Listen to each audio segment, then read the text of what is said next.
Hello, we are back for our afternoon session of Maker Academy Weekend 2022. Uh, I will give everyone a chance to come back in after our switch of streams. And awesome, I see that we have people coming back in. Yay, it worked. Okay, so I feel like I'm running a little bit behind, so I'm going to jump right into our giveaways. And I have them right here. We have 4 giveaways. I'm going to begin with Corey's awesome giveaway. Corey was our Lunch and Learn speaker. She was awesome. All right, so we are actually going to today, this for right now, we're going to give away her ebook bundle, which is a $68 value, and it's How to Make Money with Cricut, How to Make Money with Sublimation, and then a $50 Amazon gift card. And also, Corey wrote to us during lunch and said that she would donate one of her courses. So tomorrow, at the end of our wrap up and all of our grand prizes, we'll award someone else one of her courses. I don't know which one it is yet. Corey will. Oh wait, that's right. I got a note. It's going to be crafting your signature style. That'll be Corey's note. Thank you, Corey, for donating that. All right, so let's switch over and see who our winners are. Oh, got to do our giveaway.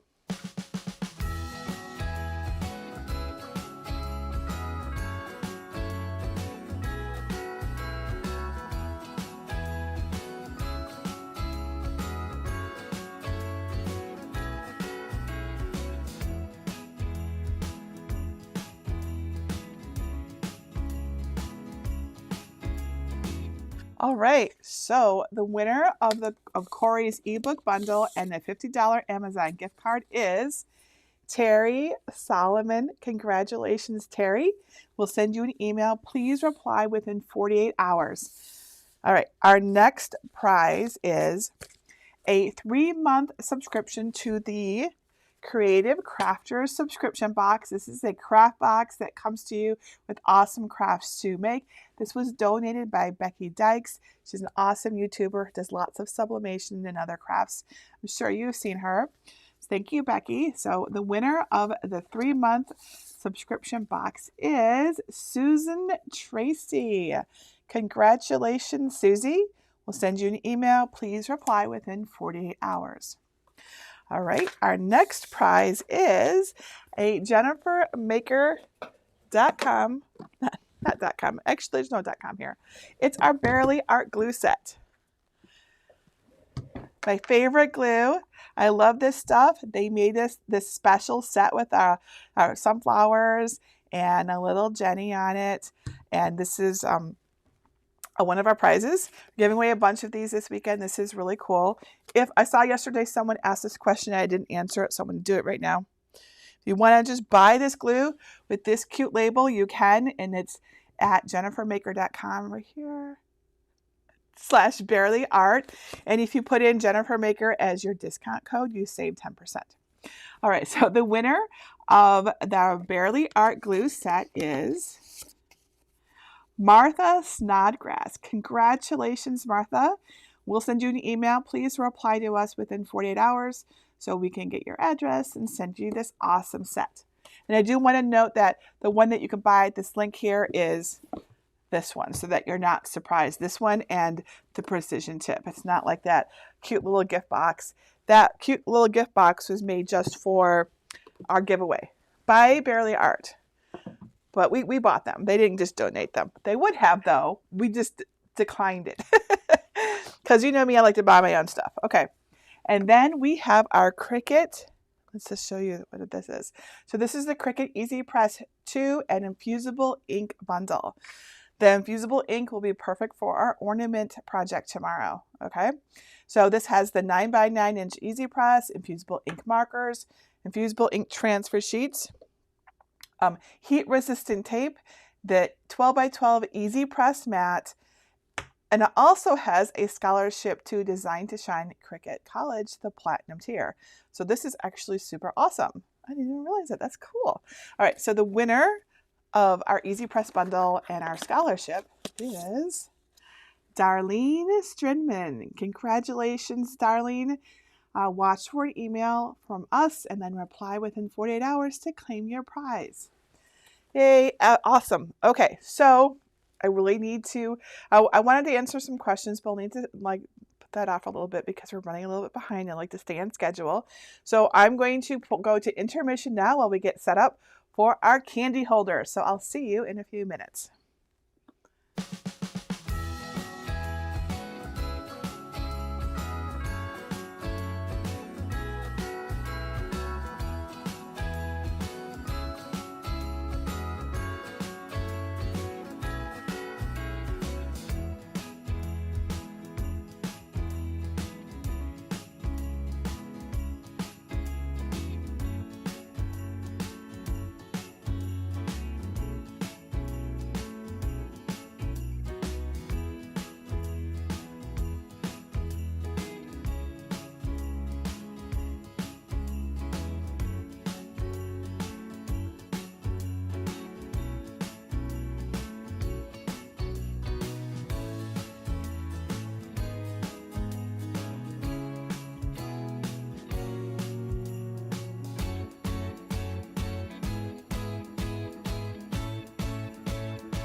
Hello everyone, Jennifer Maker here.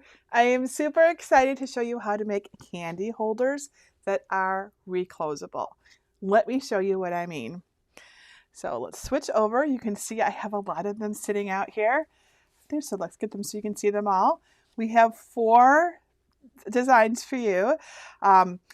And I want you to see how they're like. This is a great one. This one is super cute, isn't it? All pastel. This is one of our rainbows. So normally when you make a candy holder, you just have to rip it apart in the back, right? And it's kind of destroyed. But we made these so that they are open and closable. So this has hair ties in it, but of course you can put candy in it. That's what usually people use them for. But you just open and close them like this, and then people can get the candy out without destroying your awesome work. So that is our project. Now, if you've heard about these super cute candy holders before, they have these. I made them before, and they have these clear round bellies for holding treats. They're so fun. We make them on the Cricut, and I'm excited for you to try the new designs that I've made. This collection includes a snowman, a penguin, a fox, and a rainbow. And I think they're perfect for giving away during the holidays or whenever you feel like giving someone special a sweet treat. Now, although the cute animals are winter themed right now, you can easily leave off their hats and their scarves and use them any time of the year. And the rainbow candy holder can be used year round and is great for brightening up someone's day. I think these are so cute. I've already seen people making these. Now you will find the complete supply list for this project over at jennifermaker.com/419, and that includes everything that we need to make this. But let me show you exactly what we're going to use to make these super cute candy holders. I've got everything in my Dreambox. I'll put the number away, jennifermaker.com/419, okay, while I get it out. We're moving over to this side of the Dreambox. We're officially at the halfway point of Maker Academy weekend.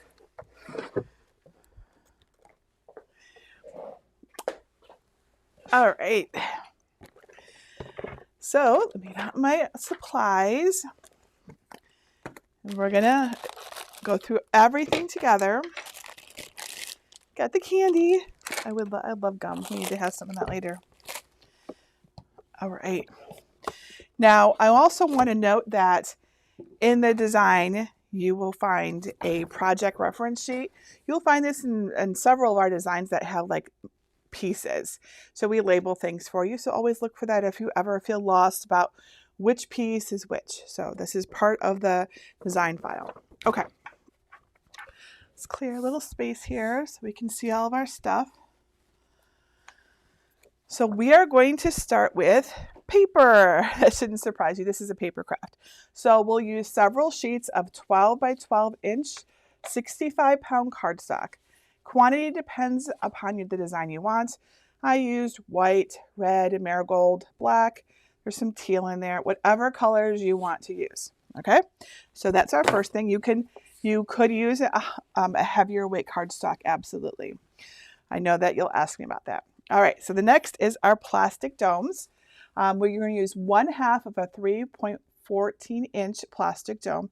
And by the way, you can make these on the Cricut Joy with a smaller dome. It's a little under 2 inches, about 1.97 inches. That's the one that we used for the Joy. You're not really going to want to resize these to fit a different dome. It gets really tricky then. So I recommend you use the exact dome. So either this big size one if you are working on the Cricut Explorer or Maker, and this is 3.14 inches.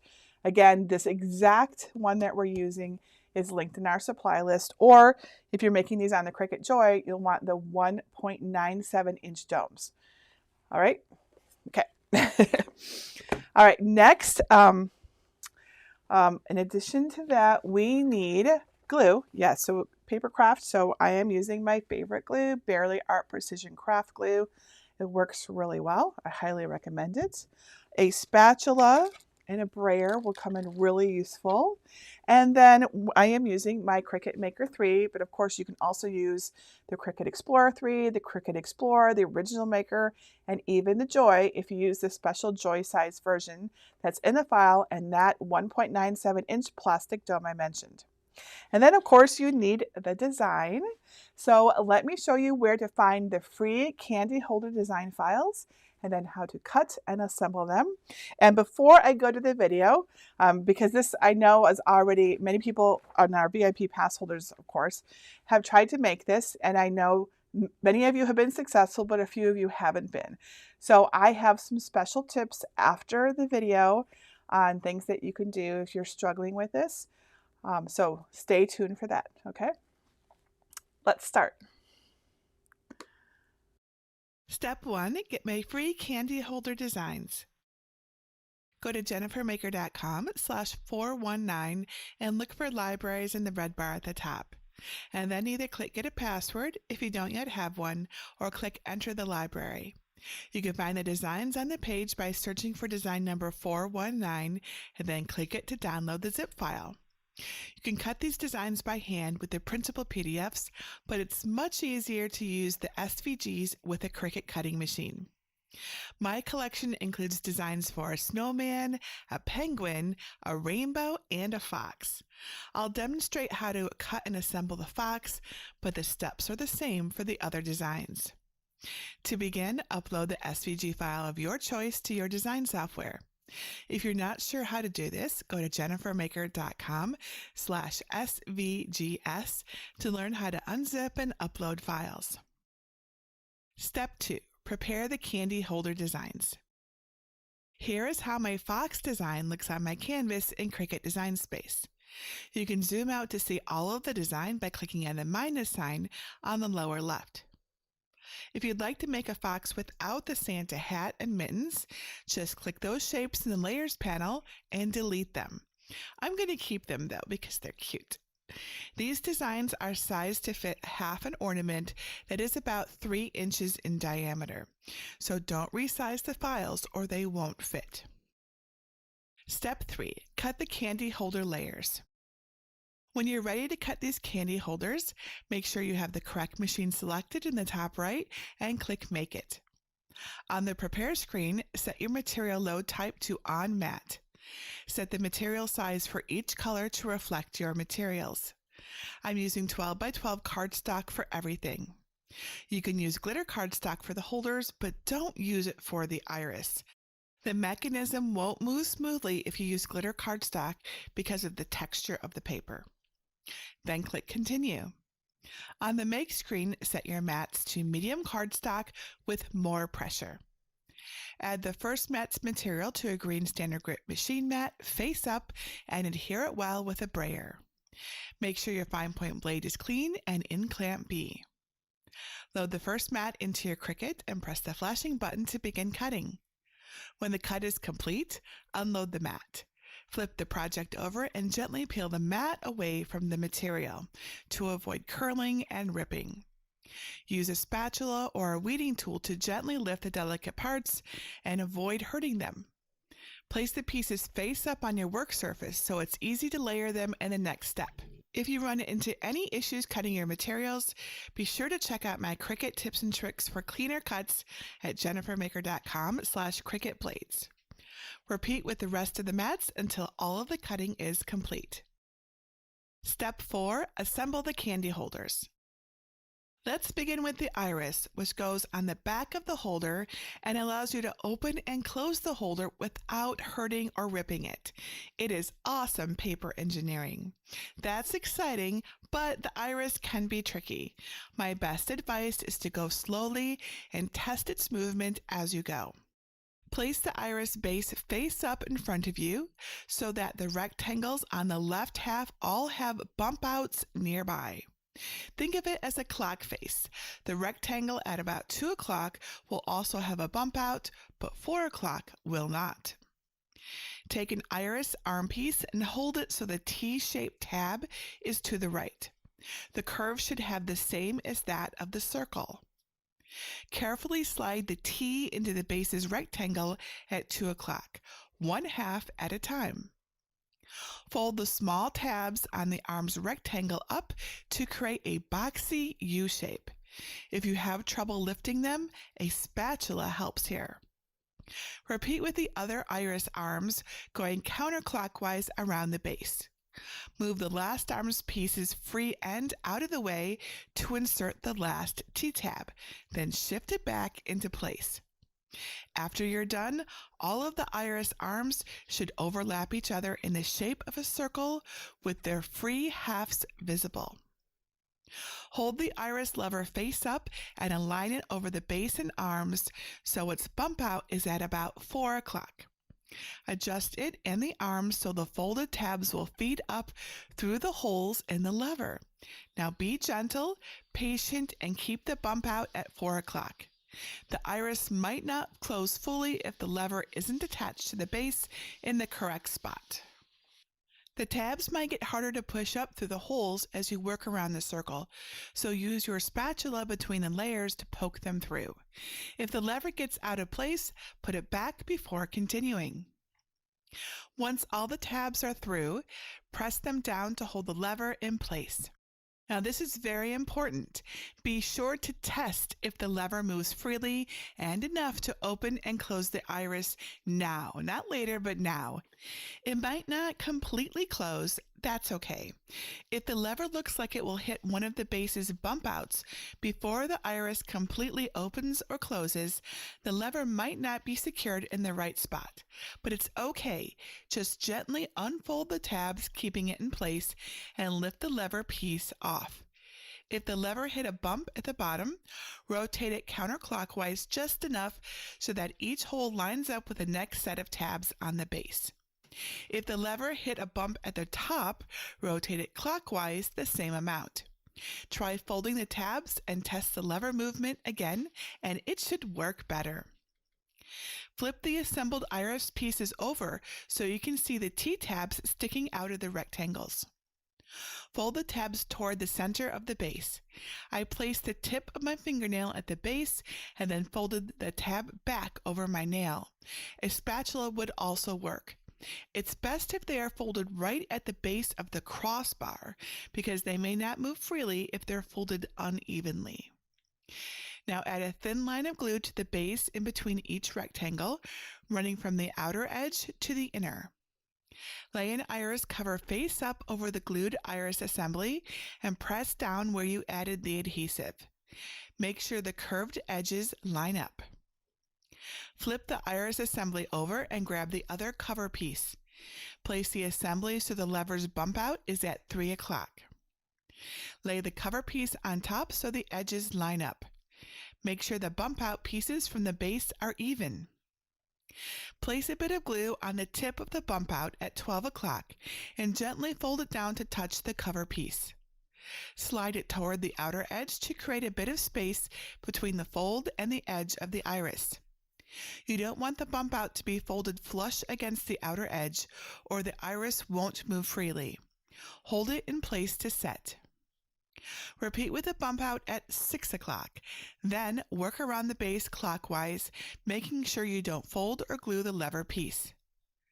Once you have folded over all the bump outs, you can test the iris's action by holding onto the outer edges and moving the lever up and down. The iris should open and close in the center, just like this. If the iris doesn't move smoothly, the folded bump outs are likely too tight and need to be gently opened and glued again with a bit more room. Now we can add the dome. Place your assembled iris with the glued bump outs facing up. Grab half of your 3-inch clear ornament. Place the dome over the opening of the iris to check the placement. Then lift it up and add a line of glue where the dome will touch the iris. Put the dome back and adjust it if it is needed, and hold it to set. Once the iris and dome are ready, place the fox shape face up onto the assembly. Turn the project over and check where the lever is. Rotate the fox piece until the lever stays behind its head and tail when you open and close it.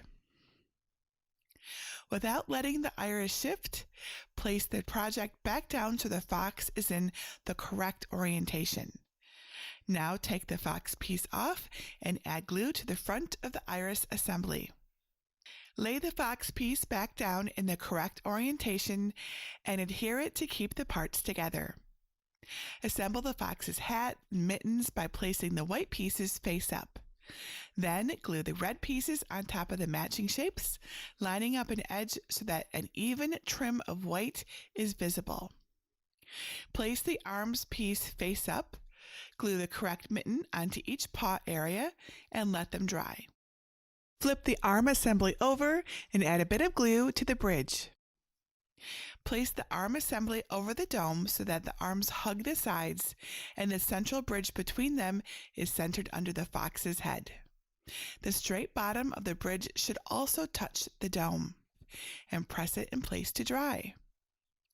Take the fox's face detail and add some glue to the back. Center it on the black face base of the same shape and adhere it. Once the two face details have dried, flip them over and add glue to the back of the black piece. Now take those two pieces and center both on the fox's head vertically, but have the bottom edge slightly overlap the bridge of the arms piece. While it dries, glue the tail tip detail in place.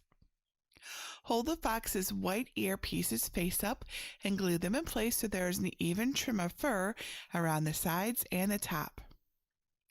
Align the top edge of the two hat pieces together and glue with the red piece on top. Glue the small circle to the point of the hat like a pom-pom. Glue the hat on the fox's head.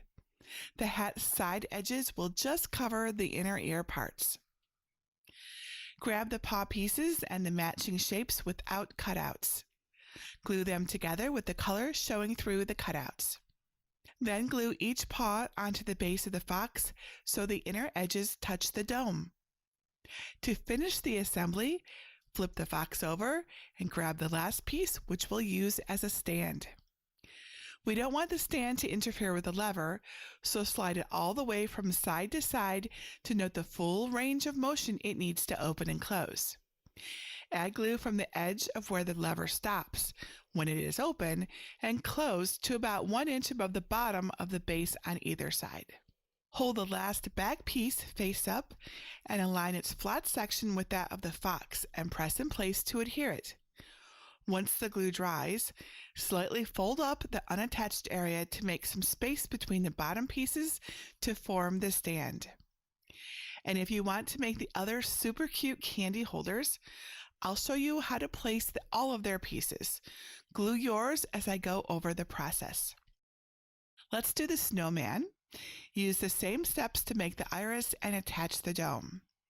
Glue the snowman detail piece with the face and the feet to the snowman base piece. Then check the lever placement with the main body piece on top of the dome and iris. Glue the main body piece on top. Glue the arm piece in place using the same technique as the fox, but don't add adhesive at the lower hand areas. Assemble the hat and glue it on at a jaunty angle. Add glue to the back of the ribbon and position it to cover the transition between the arms and the head. And then add the stand just like we did with the fox. For the penguin, we use the same steps to make the iris and attach the dome. Then check the lever placement with the main body piece on top of the dome and iris. Glue the main body piece in position around the dome, then glue the large white body piece on top. Add the feet at the bottom. Glue the arm piece over the dome. Add the hat and scarf pieces, making sure the latter covers the transition between the arms and the head. Add the stand just like we did with the fox. Now let's do the rainbow. The sun's cheeks are tiny, so keep track of all the pieces. Use the same steps to make the iris and attach the dome.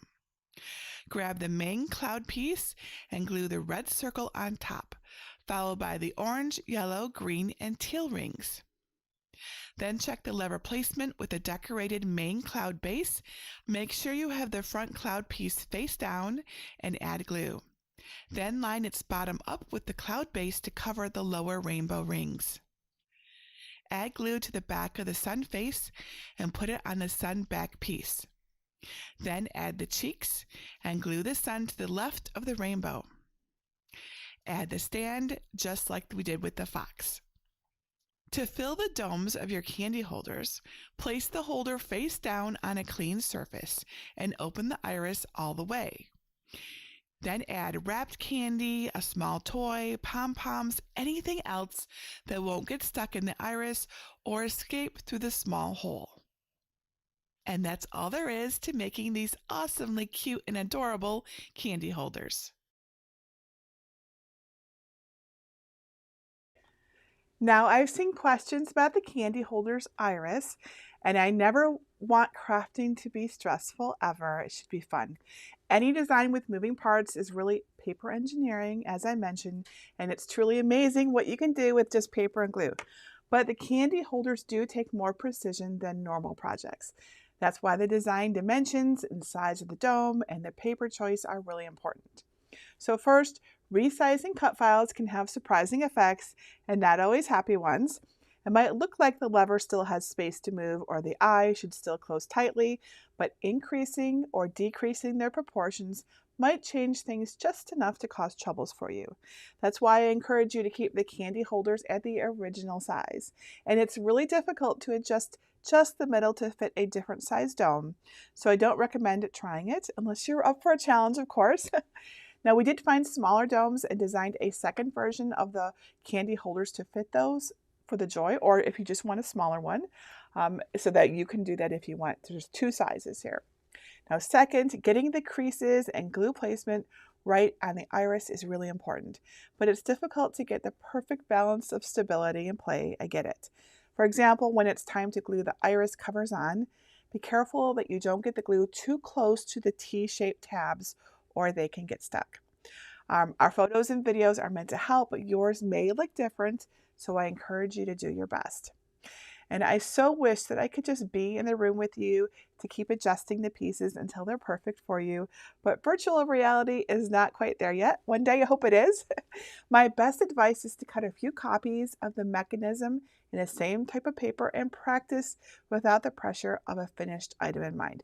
We always practice our crafts, right? So what you see is a finished practice project. Put one together and then give it a spin. If it doesn't slide, look closely. Is there any paper rubbing anywhere? Maybe the tabs aren't creased evenly. Try redoing them. Is one of the pieces glued a little bit differently? Maybe the paper warps once the glue has gotten it wet, right? Use less glue or even a sturdier paper. I saw a good idea about making the lever thicker and I tried it out. I love learning from all of you. So if you think a sturdier lever will help, cut that piece out of 110-pound cardstock and it will be sturdier and it will be, but not thick enough to impact the movements. So be an engineer and stress test. And once you get that part, add the next part and practice again. You will learn a lot about how paper behaves and working through issues is so rewarding. And finally, just know that every craft is slightly different, and that is the beauty of handmade. So maybe the lens doesn't completely shut. Add candy that's bigger than the remaining opening, and it will still do its job. Our crafts do not have to be perfect, and neither do we, right? So I'm going to answer your questions, and we're going to figure this all out together. Because also, and I do want to note that if you just want to make candy holders and you don't need the reclosable iris in the back, you don't have to have that part. You can get rid of all the iris pieces and just have a solid back.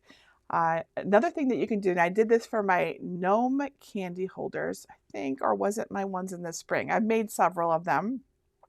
You can just put a circle in the back that's perforated, and while that's not reclosable, it does allow people to get to the candy without pulling off the plastic dome and ruining your beautiful creation. So there's a lot of different ways. But we had many requests for a reclosable candy holder, and this is our solution. All right, so I'm going to jump into the questions.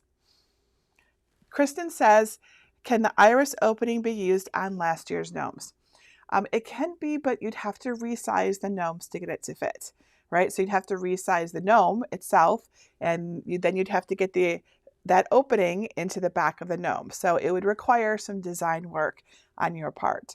And I don't have an easy tutorial on how to do that. So it's totally possible to just use the iris, but you'd have to, that gnome is smaller than these are. So you'd have to get it bigger to get it to fit, but it is possible. Penny asks, my ornaments are only 2.5 inches. Can I adjust to use them? It's going to require so much trial and error to get it right that I don't want to encourage you to try it. I mean, if you feel like you're up to it, by all means, do whatever you want.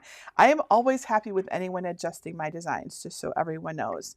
So you don't have to ask me if you can do it. You can just try, but I think it'll be tricky. I think, especially when it comes to resizing circles, there's something about circles that is unusual, and you can't be just, oh, I'm just going to add a 1/2 inch. It doesn't work that way. A 1/2 inch on a circle will be a drastic change. So you're welcome to try, but I think that it's going to be better and easier in the long run to just get the domes, one of the 2 sizes that we have chosen for this project. They don't really cost all that much money. And then here's a question. Would the 3.15 inch be okay? Again, I think that you're going to be happier if you use the same size as we do. Nana says, can you add the glue to the dome instead of the iris for applying it? You can, but I think it's going to be a lot harder. So that's why I didn't suggest that. I think it's a lot easier to put it onto paper than to try to get it onto the very edge of your dome, right? If you want to try it, you certainly can, but I don't see I don't feel like it's necessary. But yeah, there's no reason why you can't, so long as you can get the glue to stay on that edge while you're applying it and then flip it over onto your surface. Mary says, will the glue hold the plastic well enough? Does the cover piece add some security for the dome? Yes, well, yes, it totally works. This is actually pretty sturdy. I'm just shaking the candy. So yeah, I think that it holds it really well. I think that it works fine. And then it does, so like the penguins are, all the arms definitely, here, let me switch to my camera.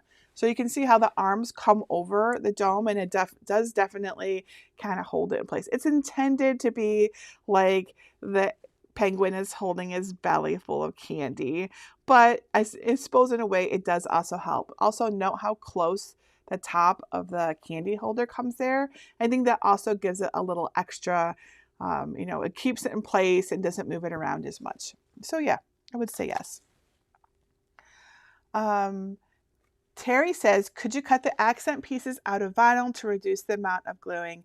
I'm glue challenged. Yes, you could, but I will tell you right now that I think that applying vinyl to cardstock can be a little tricky. It's really easy to accidentally tear some of the surface off of your cardstock if your transfer tape is too sticky and it's hard to position in place. But if you feel comfortable using vinyl instead of glue, go for it. If you are glue challenged, a lot of times switching to a glue like this makes all the difference. And the reason is because of this precision tip. Okay, so this is what I think, this is the probably the reason why I like it so much. Look at this tiny little tip here. Most people who tell me they're glue challenged are just using too much glue. That is actually what's going on here. I'm going to put my pin in. It's always hard to do when I'm live. I'm not even going to attempt it. I'll do it afterwards. I have 54-year-old eyes, and it's hard to see that little pin anymore. Tammy says, is the glue strong enough to hold the ornament? I've used hot glue gun, which is better. Well, hot glue doesn't look as good when it's done, so that's why we're using the glue, the regular craft glue, because it'll dry clear and you can't see it. Like, it's not obvious. There's not a bunch of, you can't see it, right? You can't see all the glue globbed up underneath that, which is what you'd get with hot glue. So I don't recommend hot glue. Okay, Ellen says, how do you cut ornaments in half? Oh my goodness, Ellen, you don't have to cut them in half. They come this way. They totally come this way. Thankfully, can you imagine if we had to cut them in half? That would be like a whole hour. I don't even know how. I'm sure there's a way, but they come this way. They're fillable ornaments. Here's the box for them. They're called fillable clear ornaments. You can buy them at craft stores. We got ours on Amazon. I recommend you go and you get the ones where you know the exact size. When I was making my first candy holders, I went to Michael's and I'm like, okay, I know I want to make this size. And I'm standing there in the aisle and I'm like, there's no sizes on these. Like they don't tell you. They're just like clear fillable ornaments. And I'm like, this is not helpful. So you really want to know the size of them. And when you order online, they'll tell you the size, right? Because they always have all the details. So they're just plastic and they just come apart. People usually put things inside them. That's the whole point, right? So we're just going to use 2 halves for ours. So 1 ornament can make 2 candy holders. Tammy says, how do you tell which side is up or down? If you mean the iris, my recommendation is to really, where's one of my irises? Is it? No, I have one that's not all put together. I don't know where it is now. I know I had one. Is it this one? Nope, I think. Oh, here we go. Well, no, the one's also put together, but let me still grab it. It's not glued to the back of the snowman. So, you are, what I really recommend here is that you really watch the video, you look at what I'm doing, match up your pieces to mine, and every step of the way, you say, is this in the same orientation? And if you're using the iris, make sure that it's actually opening and closing every time you ever make any change to it, right? So when you glue on this part, does it still open and close? Because I think one of the things that's happening is that, especially those of you who don't have the precision tip on your glue bottle, then when you put your glue in between and then put your this shape onto it, the glue is squishing out, right? Because of course, we press on it and it's getting into the little T shapes and it's causing the mechanism not to turn. I think that could be one possibility. When it comes to glue, you want a little goes a long way. So you basically use the smallest amount of glue that you can get away with, because it does smush when you press on it and it can get in places that you don't want it. Donna says, can white light cardboard be used for the iris? Cardboard as in like chipboard? I don't know. We didn't test it with anything that thick. If you mean a thicker cardstock, yes, we tested it with 80 pound and 100 pounds. So you could definitely go heavier weight on this. Certainly if you think that's going to get used a lot, this part here made out of the 65 pound is a little, it's a little floppy, right? So if this gets used a lot, I feel like it'll definitely, there's wear and tear on the paper right here. So you could also just double up on this section right here too. Donna says, can we put score lines on the tabs? I don't recommend it. Well, sorry, I take that back. Score lines would be fine, but it's yet one more thing to do. So you can if you want to, sure, right? So if you feel like modifying the design to do that, but we didn't put them in because, setting and attaching score lines is an additional complication. We try so hard to keep our crafts as simple as we can for you, and it's very important to me. Donna says, do you have to use a different mat or blade if you use 110 pound cardstock? Nope, you can cut that with the regular fine point blade. You'll just want to use the setting for it. It should be the heavyweight cardstock setting in Cricut Design Space. Kayla says, what other glue do you use that wouldn't warp the paper? So besides my favorite glue, so I have also used tacky glue, so like Aleene's tacky glue and 3M tacky glue. But the key is to use as little as possible. Like I will do, like before I had the precision tip, I would use a paintbrush, so that I was just putting on just a nice thin even coat of it. Now that I have the precision tip, I don't really use it. I don't mess with my paintbrushes anymore. But so if that's all the glue that you have access to, get out a paintbrush and paint your glue on. Just be careful not to get it in any other places that you don't want it. John asks, do you think foam sheet would work as a reclosable dome back? A foam sheet, I don't think would work. If you mean like that craft foam, it's going to be, first of all, it's going to be really thick, unless you mean just this part. If you mean just this part, oh wait, let's flip it over. So this is the part that goes, it's like this. This is the stand right here. So if you mean this part, probably it's probably okay. But the thing is that stuff is really floppy and it won't have the stability. And I worry that it will really impact something that we don't know about. But you could totally experiment with it and then let us know. Like, I would love to know all the ways that people have done this because this helps all of us and it helps those who might be struggling because they're like, oh my goodness, this worked for this person. I could try that too. Tammy asks, do you have any projects for the smaller domes for the Joy? So all of these we have all of the SVGs for these 4 as Joy files. They're all marked in the design file, which again is at jennifermaker.com/419, right? You just go to the yellow bar, and at the bottom of the bar, it'll take you to our library, or you can just go right to our library at jennifermaker.com/resource-library and get number 419. Anyways, all the Joy files are in there, so we have these 4. We haven't made any other candy holders that fit that size dome, however. We only really made the Joy ones when we realized that you all would like them, so it's a fairly recent thing. All right, I'll put that away. Catherine asks, can you say something about working around the hanger part of the dome?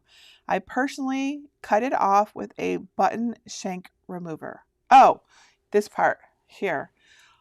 Working around it, like I didn't really have any issues with it, but yes, if you're having an issue with it, it's bothering you, you could totally just cut it off. And you used a button shank remover, yeah, or you could use, like probably I would go ask Greg for the little pliers thing that cuts stuff. I can never remember the name of. That usually gets the tool that I need. Wire cutter, if that's the word, I probably would use a wire cutter. So yes, you could totally cut that off. I don't think it would break off. I think it would actually break this to try to just break it off. So I wouldn't try that. So if you want to take it off, you totally can. I haven't found that it's really a big deal though, honestly. Okay. Corey Snow says, can you make it as an ornament instead of candy holders?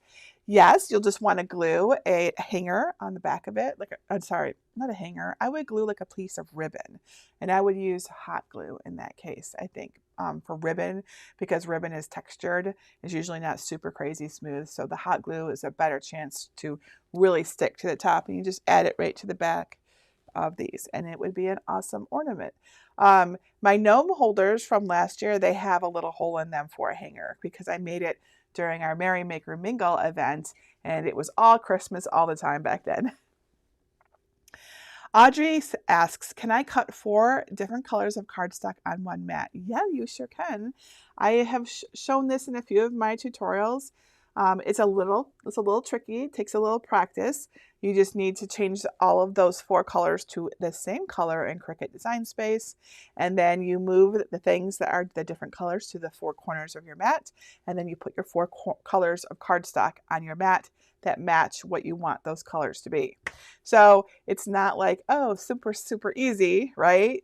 But you certainly can do it if they just have to all be on the same mat. And you just put your cardstock where you know they're going to cut. That's the easiest answer. Okay.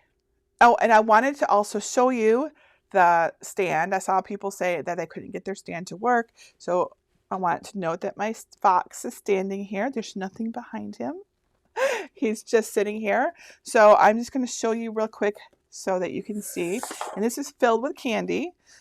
So it's a pretty simple low-tech stand. It's right here, right? So it's just, you just set your fox or whatever, whichever one you're making, and it just kicks out at the back here. Actually, let me try a different angle. Let's try this angle. There we go. Right, it just kicks out right here at the back like that. Still can't quite see it because he's leaning a little bit, but whatever, you get the idea. So that is the stand in the back. That said, it's still just, in this case, we use 65-pound cardstock for these. So you might, if you're really going to use that stand and you think it's going to have, people are going to be holding it and playing with it like a child, you might want to use thicker cardstock for that stand because 65-pound is not the thickest cardstock ever.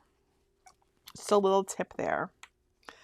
Sonoda says, would sizing be an issue if the ornament is 3.15 rather than 3.14. Or are they close enough? Oh yeah, I think that's totally close enough. That's 1/100th. It's 1/100th of an inch. That is insignificant. Yeah, that's totally fine to do. 1/100th. Yes. Yes, that's right.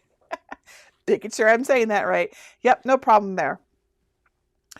Okay. I'm gonna check this. I'm gonna check to see if anyone has any more questions. I have a few more minutes for questions. Do you guys want to make these? They're really cute. And you remember, if you are like, oh my gosh, I can't do that iris, try making that without the iris. You would just want to take out the circle in the back, or just cover that circle up with something else, right? You can totally do. There's really a lot of options, a lot of different ways. I did not show you all of the possibilities here because that's a great way to overwhelm you, right? The more options, like I always want to present lots and lots of options. This is my natural tendency. But I also notice that the more I do that, the more you're like, oh my gosh, right? Because it's so sometimes simple is the best. Patricia says, if you want to make more than one, can you cut 2 or more at a time? Yes, you totally can. You just duplicate it on your canvas, or you can just duplicate, or you can, when you're on your prepare screen, you can say that you want more than one project, and it'll put all the different colors on your mats for you, and you can cut out more than one at once. Absolutely. All right, I'm going to wrap up now. If I didn't get the chance to answer your questions, no worries. Please, please, please just ask over in our Cricut Crafters group at jennifermaker.com/CricutCrafters. Or if you have our VIP pass, please ask in our VIP support group. And we are more than happy to help you out and help you create your awesome candy holders. Now, I have a few more minutes before next session, and which is, by the way, is going to be our custom cake toppers, but I am going to just answer a few questions about Maker Academy weekends, because I can see them. I see questions still about getting the bingo card, or why people are saying bingo. So just for fun, I created, this guide is not for fun, but I put a bingo card in the back of this guide on this page here. It's just a fun thing for some people to do, and you don't have to do it. If you don't care about the bingo, you can just ignore them. But if you want to play along, it is the link is at right here, makeracademy.com/weekend links. And if you go to that page, you will see many different links to many different things. Everything, basically, this is our jumping off point to all the things I talk about. On that page, look for something that says downloadables and design files, and you will find the event guide in there. This tells you everything about what we're doing this weekend, so it's a really great thing for you to get, in addition to having the bingo card, right? That's just for fun. There's actually super useful information in here about what we're doing, where to get the designs, how to get the replays, answers to frequently asked questions, the roadmap of how the whole event works, our schedule, all that stuff. So definitely get that. Yes, awesome. Okay, and we're doing giveaways. That's also where you enter for giveaways. We'll have giveaways at the end of the day today. And what other questions are there?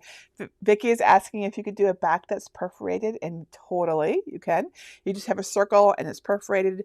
I recommend maybe a little thumb tab so you can kind of lift it up. I don't have a design for that. I did do it for one of my I can't remember which one right now. Maybe someone in the chat remembers, but you can totally do that. You could even use the perforation tool on the Cricut Maker if you wanted to do that. Okay, alrighty, so I am going to wrap up now. Thank you so much. Our next workshop on custom cake toppers is coming up at the top of the hour. You can learn more about that next workshop and look over its supply list over at jennifermaker.com/425. This link here at the top of my screen will also take you to all of those supply lists, right? So if you can't remember that number I give you, just go to this link here and click on the schedule, and the schedule will lead you. It'll lead you to more details. It'll lead you to the supply list. And then after our workshops have been aired live, I also saw someone asking if this is live, and if it is 2:44 p.m. Eastern Time on Saturday, November 5th, it is live. Anyways, after the workshop has aired, after the whole stream is over, the replay links all show up there. So all of yesterday's replays are all up there, and you can go right to the session that you want to watch and watch it with us. Okay. I'll be back at the top of the hour, and we're going to talk about making awesome and cool customizable cake toppers.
everyone, Jennifer Maker here. Let's learn how to customize cake toppers and turn them into shakers. Let me show you how cool these are. Switch over to my desk.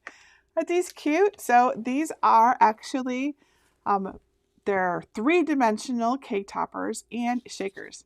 See, isn't this neat? And so you can customize these for anyone you like. Put your own sentiment on there, your own names, whatever you like. So we have a birthday one, a wedding one. We have several different ring designs. So for everyone is included. And we have an anniversary one that doesn't have to be used for anniversary. It can be used for anything sweet and romantic. For example, we also used it to make a Happy Valentine's Day one. And we're going to show you how to put a print and cut picture at the top like that too. And by the way, these are not real cakes. I wish I could say they were. They are not real cakes, but don't they look amazing? So cake toppers are super popular, but learning how to make them can be, a little bit tricky. We want to teach you exactly how to do it and how to customize them for your needs. And then of course we added the funness of, that's not a word, funness. But we're going to pretend it is, of putting in a shaker because it's neat, right? And it makes a really nice souvenir to save after the big event. So let me, well, first of all, you can get the full supply list, everything you need, over at jennifermaker.com/425. So everything that we're using today, except the fake cakes, are on that list. And I'm going to pull everything from the dream box so we can go through it together. The fake cakes are actually styrofoam, and I got them from Amazon. And while I would have liked to have had real cake, it would have been really messy. I could totally see myself putting my elbow in it or just making a big giant mess. So I decided that we needed faux cakes. They're faux cakes. We did not make them ourselves though. All right, so all of our goodies. And then we'll go through everything together.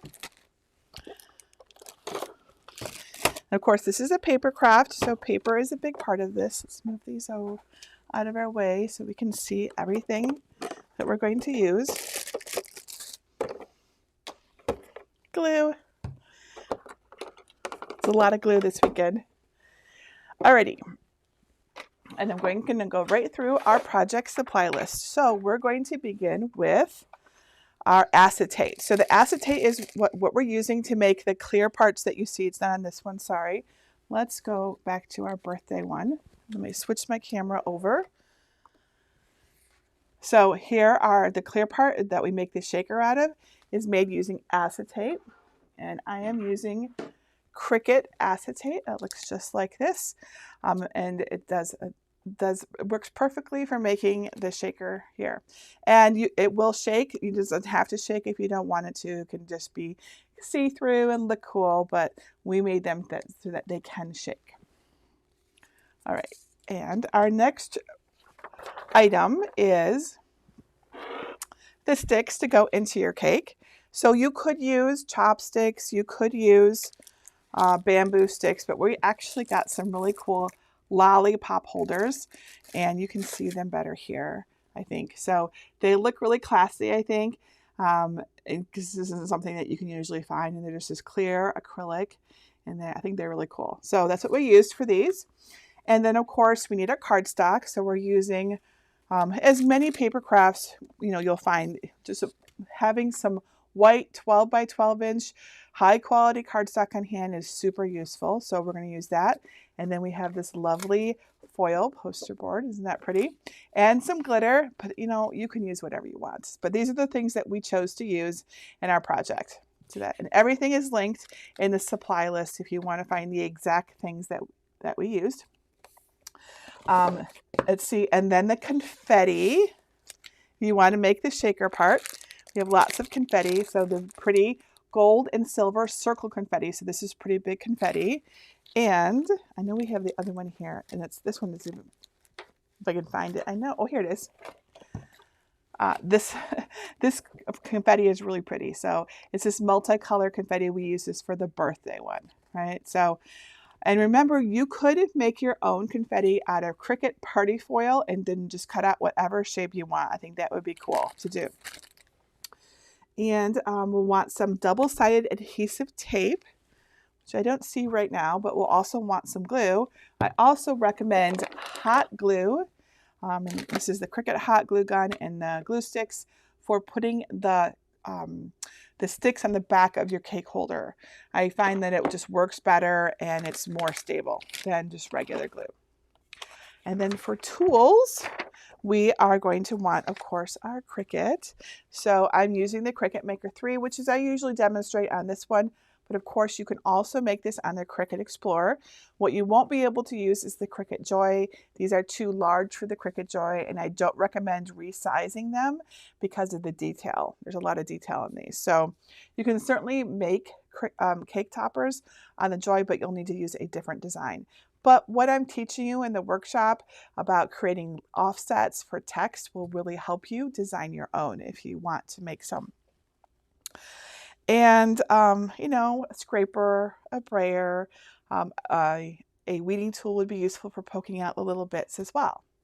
And I think that I've covered everything. Well, if you want to do a print then cut like we did here with Greg and I, you might want to have a printer and some photo paper, you know. So that's completely optional, of course. All right, cool. So I am ready to show you the video, and then afterwards I will answer all of your questions. Step 1, get my free cake topper designs. Go to jennifermaker.com/425 and look for libraries in the red bar at the top. Then either click Get a Password if you don't yet have one, or click Enter the library. You can find the designs by searching the page for design number 425, and then click it to download a zip file with SVG files for cutting on a Cricut or another cutting machine, DXF files, and printable PDFs for cutting by hand. There are 3 different design types: birthday, wedding, and anniversary, and some variations for each because you know I love to give you options. You can cut these layered designs by hand with the printable PDFs, but it's much easier to use the SVG cut files with a Cricut cutting machine. So you'll want to upload the SVG cut file of your choice to your design software. If you're not sure how to do this, go to jennifermaker.com/svgs to learn how to unzip and upload files. Step 2, prepare the custom cake topper design. I'm going to start by showing you how to customize the Happy Birthday design. This is what the Happy Birthday custom cake topper file looks like in Cricut Design Space. So let's customize this topper. You can follow these steps to personalize the other designs too. For this cake topper, I'll show you how to add a name to the lower striped area. The light gray area behind Happy Birthday will have the shaker elements, so we don't want to cover that up. We'll also add an offset layer to make the name match the existing words. And don't worry, I'm going to show you how to do all of this step by step. Before we make any changes, make sure the cake topper is the right size for your cake. Usually cake toppers are the same width as the top layer of the cake. My designs are about 8 inches wide and will fit nicely on a cake of the same size or slightly larger. If you're decorating a larger cake, like a 10-inch cake, you can increase the width to 10 inches. Just remember to keep the lock icon closed to keep everything in proportion. I don't recommend cutting the toppers smaller than their original size. Now, the name. Click the text icon on the left side of the screen. Type in the name you want. I'm going to type my daughter's name, Alexa. I want the fonts of my cake topper to match, but feel free to mix things up on your end if you like. I used Tingler script to write Happy Birthday in the design, so I will use the same for the name. So click on the font menu up at the top of the screen to see your font options. I'm going to change my font to Tingler script, which you can purchase from fontbundles.net. And remember, if you're looking for a font that you've downloaded and installed on your computer, just click the System tab up here at the top to find it. If you want to try a different font and need help filtering and finding the best fonts, get my Cricut Font Finder cheat sheet at jennifermaker.com/CricutFontsList. I recommend a thicker script font, as that will be easier to use for this design. The letters stay connected in thick script fonts. Fonts that are too thin may tear when you cut them. Then click and drag the name into place over the colorful stripes. Drag a corner of the text bounding box until your name fits nicely with some space around it for the offset. Mine looked really nice at font size 45. Now let's add the offset layers. With your name still selected, click Offset in the top menu to open the Tools settings. I chose to make my offset layer 0.15 inches wide with rounded corners and welded pieces. Then click Apply. Now let's change the colors to save materials and time. I want Alexa to match the Happy Birthday style. So select the name and its offset layers individually in the Layers panel, and then click on the Color menu to change the colors accordingly.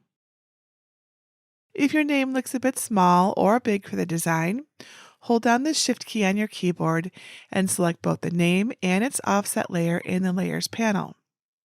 Then click and drag a corner of the bounding box to make it the size you want. And now you're ready to cut. Select the right machine in the top menu and click Make It. Step 3. Cut your custom cake topper. If prompted, select On Mat and 12-inch by 12-inch and then Continue. If you want to make your cake topper using the same colors as me, we need to adjust a few settings. First, change your material sizes to 8.5 by 11 for the orange, yellow, green, teal, and red foil cardstock mats.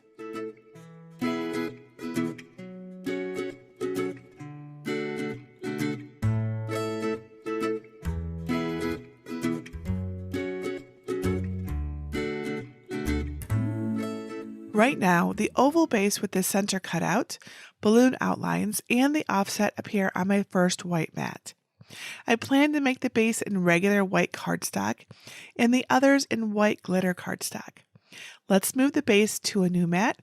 It's really easy to do. To do it, just click the base to show an icon with 3 dots right here. Click the dots and select Move Object. Click New and select white from the current colors, then click Confirm. Now we will be able to set each white mat to a different material. Once everything is set, click Continue in the lower right corner. For the glitter cardstock, I use the glitter cardstock setting. If you don't see the material, click Browse All Materials and search for it. Then change the pressure to More. For all of the other cardstock mats, I used medium cardstock and then changed the pressure to More. For the acetate layer, I chose acetate and more pressure. Since the shaker section will be see-through, there are 2 acetate pieces that will layer during assembly. Some acetate has a protective film on one or both sides to keep it from getting scratched before you use it. If yours does, make sure to remove that protective film from both sides before you cut the material. I placed all of the materials face up on a green standard grip machine mat and adhered them well with a brayer. A Cricut fine point blade in Clamp B worked well for everything. Now load the first mat into your Cricut and press the flashing button to begin cutting. When the cut is complete, unload the mat. Flip your design over and gently peel the mat away from your material. You can use a spatula to lift any delicate pieces.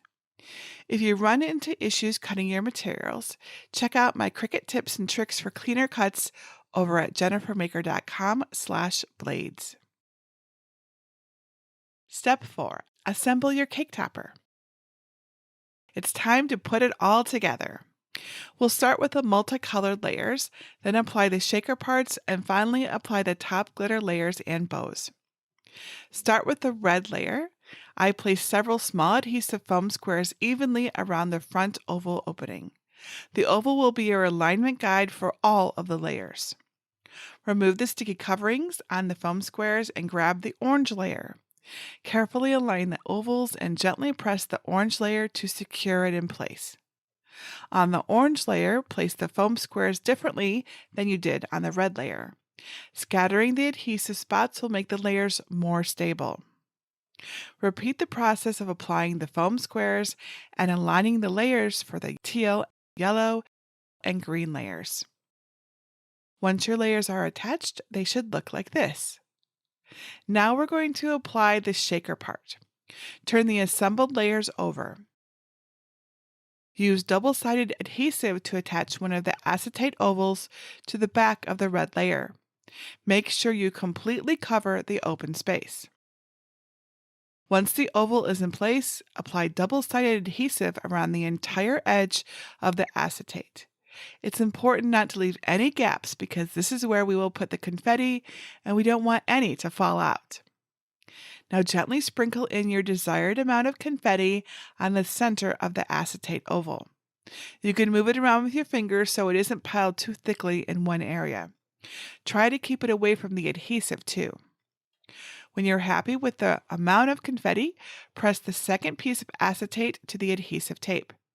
Apply a little pressure around to keep the confetti in place, but don't squish your layers. Now the shaker is secure. Apply double-sided adhesive once more to the edge of the acetate and attach the plain white base layer. Turn your cake topper back over to add the finishing touches.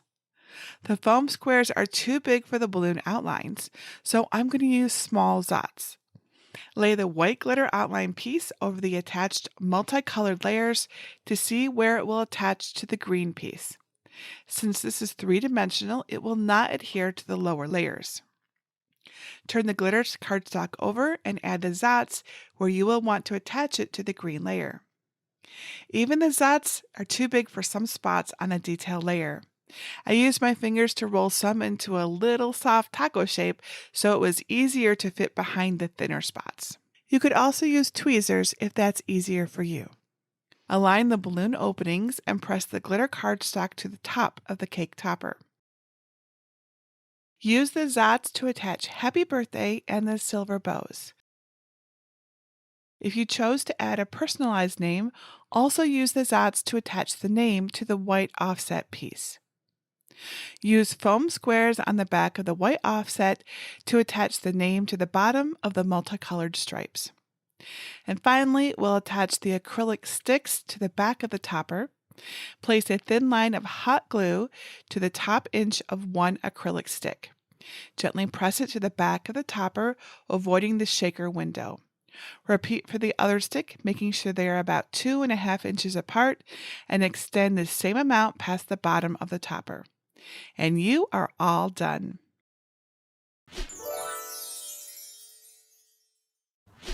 Now, I also included extra designs with this project so you can truly personalize them for any occasion. The birthday design without happy birthday, and a few variations on the ring combinations, and the anniversary design without happy anniversary. Let me show you how I used the hearts from the anniversary design to make something super cool. Here's what the design looks like in Design Space. I'm going to add a photo and my own text. First, let's ungroup the design by clicking Ungroup at the top of the Layers panel. Next, click on the white heart to check the size. You will need a photo a bit bigger than the heart so we can slice it.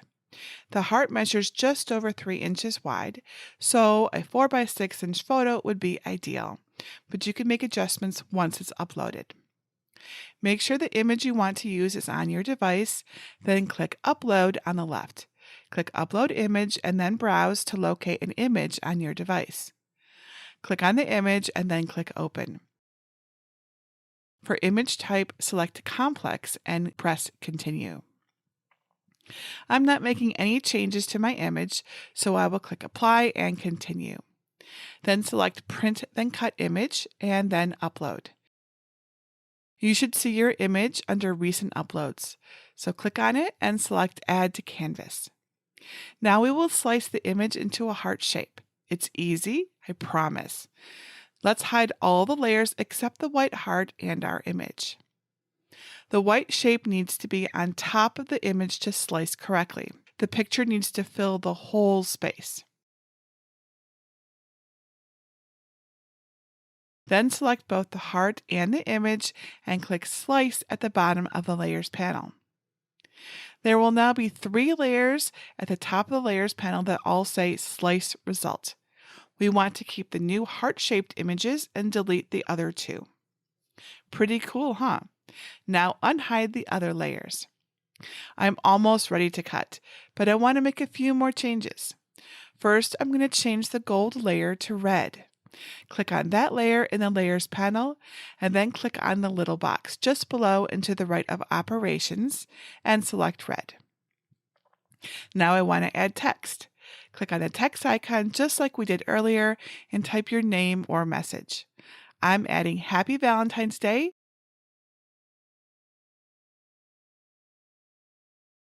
I'm going to use Tingler script for my font again. Size 65 fit nicely for me. Then make the words white.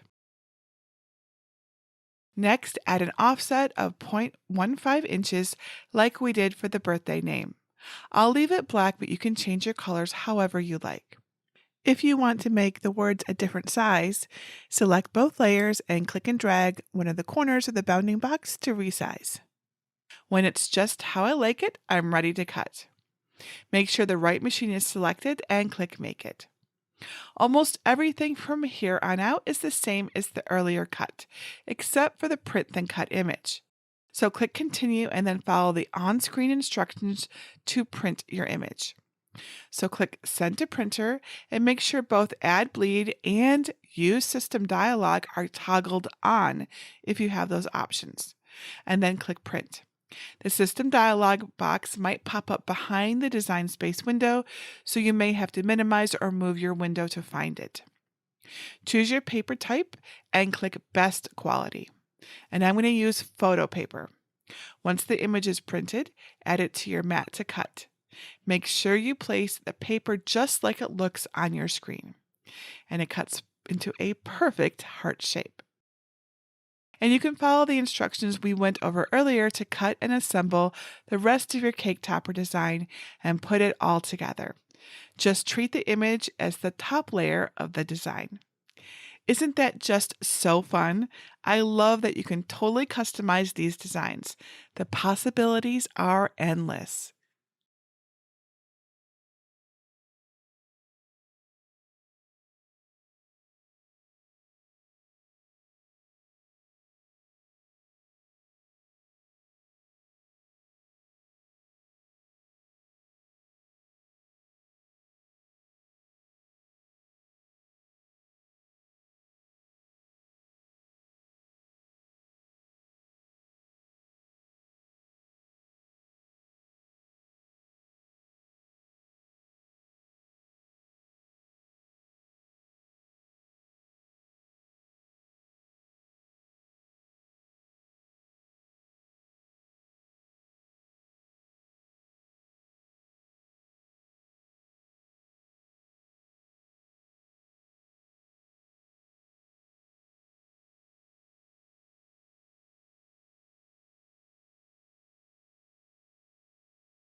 Can you hear me now?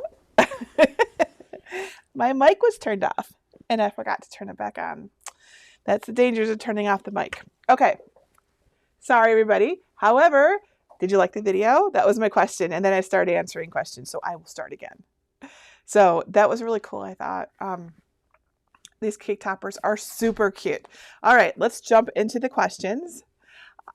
Kristen says, can you use party foil for the confetti? Yes, you can use Cricut party foil to create your own custom confetti. That would be super cute and really cool and a wonderful attention to detail, I think. I mean, because they'd look in there and be like, what? This is my name, or it's got like, hearts or whatever it is. I think that would be really neat. Tawanda says, what are Zots? So Zots, which are right here, they're basically like a 3-dimensional glue that's already pre-made for us. It's kind of like a little hot glue dot. It's clear, you can see through it. They describe them as clear adhesive dots. But they're already like, instead of using little bits of hot glue, which would be really messy, and I do not recommend, they're already preformed for us. So if you want to see what they look like, I'll take them out for you. They're very sticky, so you've been warned. But can you see? I'll hold that up so you can see that in light. So see, is that the right side? Yep, that's the right side. So they're just, these are the tiny little ones. And this is the small size. So that's what dots are. It's a brand name. So clear adhesive dots is basically a three-dimensional glue. Okay. Actually, I don't think these are three-dimensional. These are actually flat, it looks like. But you can get them in 3D too. Mana says, do you use the standard fine point blade? Yes, you do. You just use the one that normally comes in your Cricut. Which, do we have it in there right now? I don't think it's in there right now. I think I took it out yesterday when I was playing. So, just to confirm, I mean, this blade is usually silver or gold housing. So it's the normal blade that you would use, right? This is the one that comes with everyone's Cricut. You don't have to use a special blade to make anything in our cake topper craft.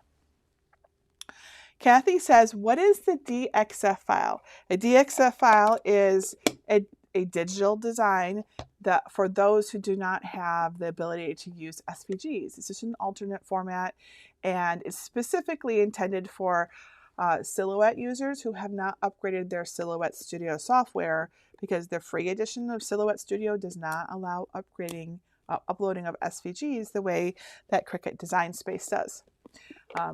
So kudos to Cricut Design Space for letting us upload SVGs for free. Okay.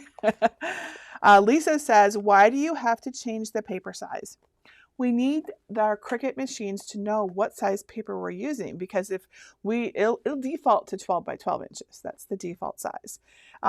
And if you're not using 12 by 12 inch paper, and instead you're using 8.5 by 11, but your design extends into, it's wider than 8.5, then it'll get cut off and you won't get it. So you want to tell it what size you're using so that it rearranges the design on your mat so it fits on your paper and the whole thing cuts out.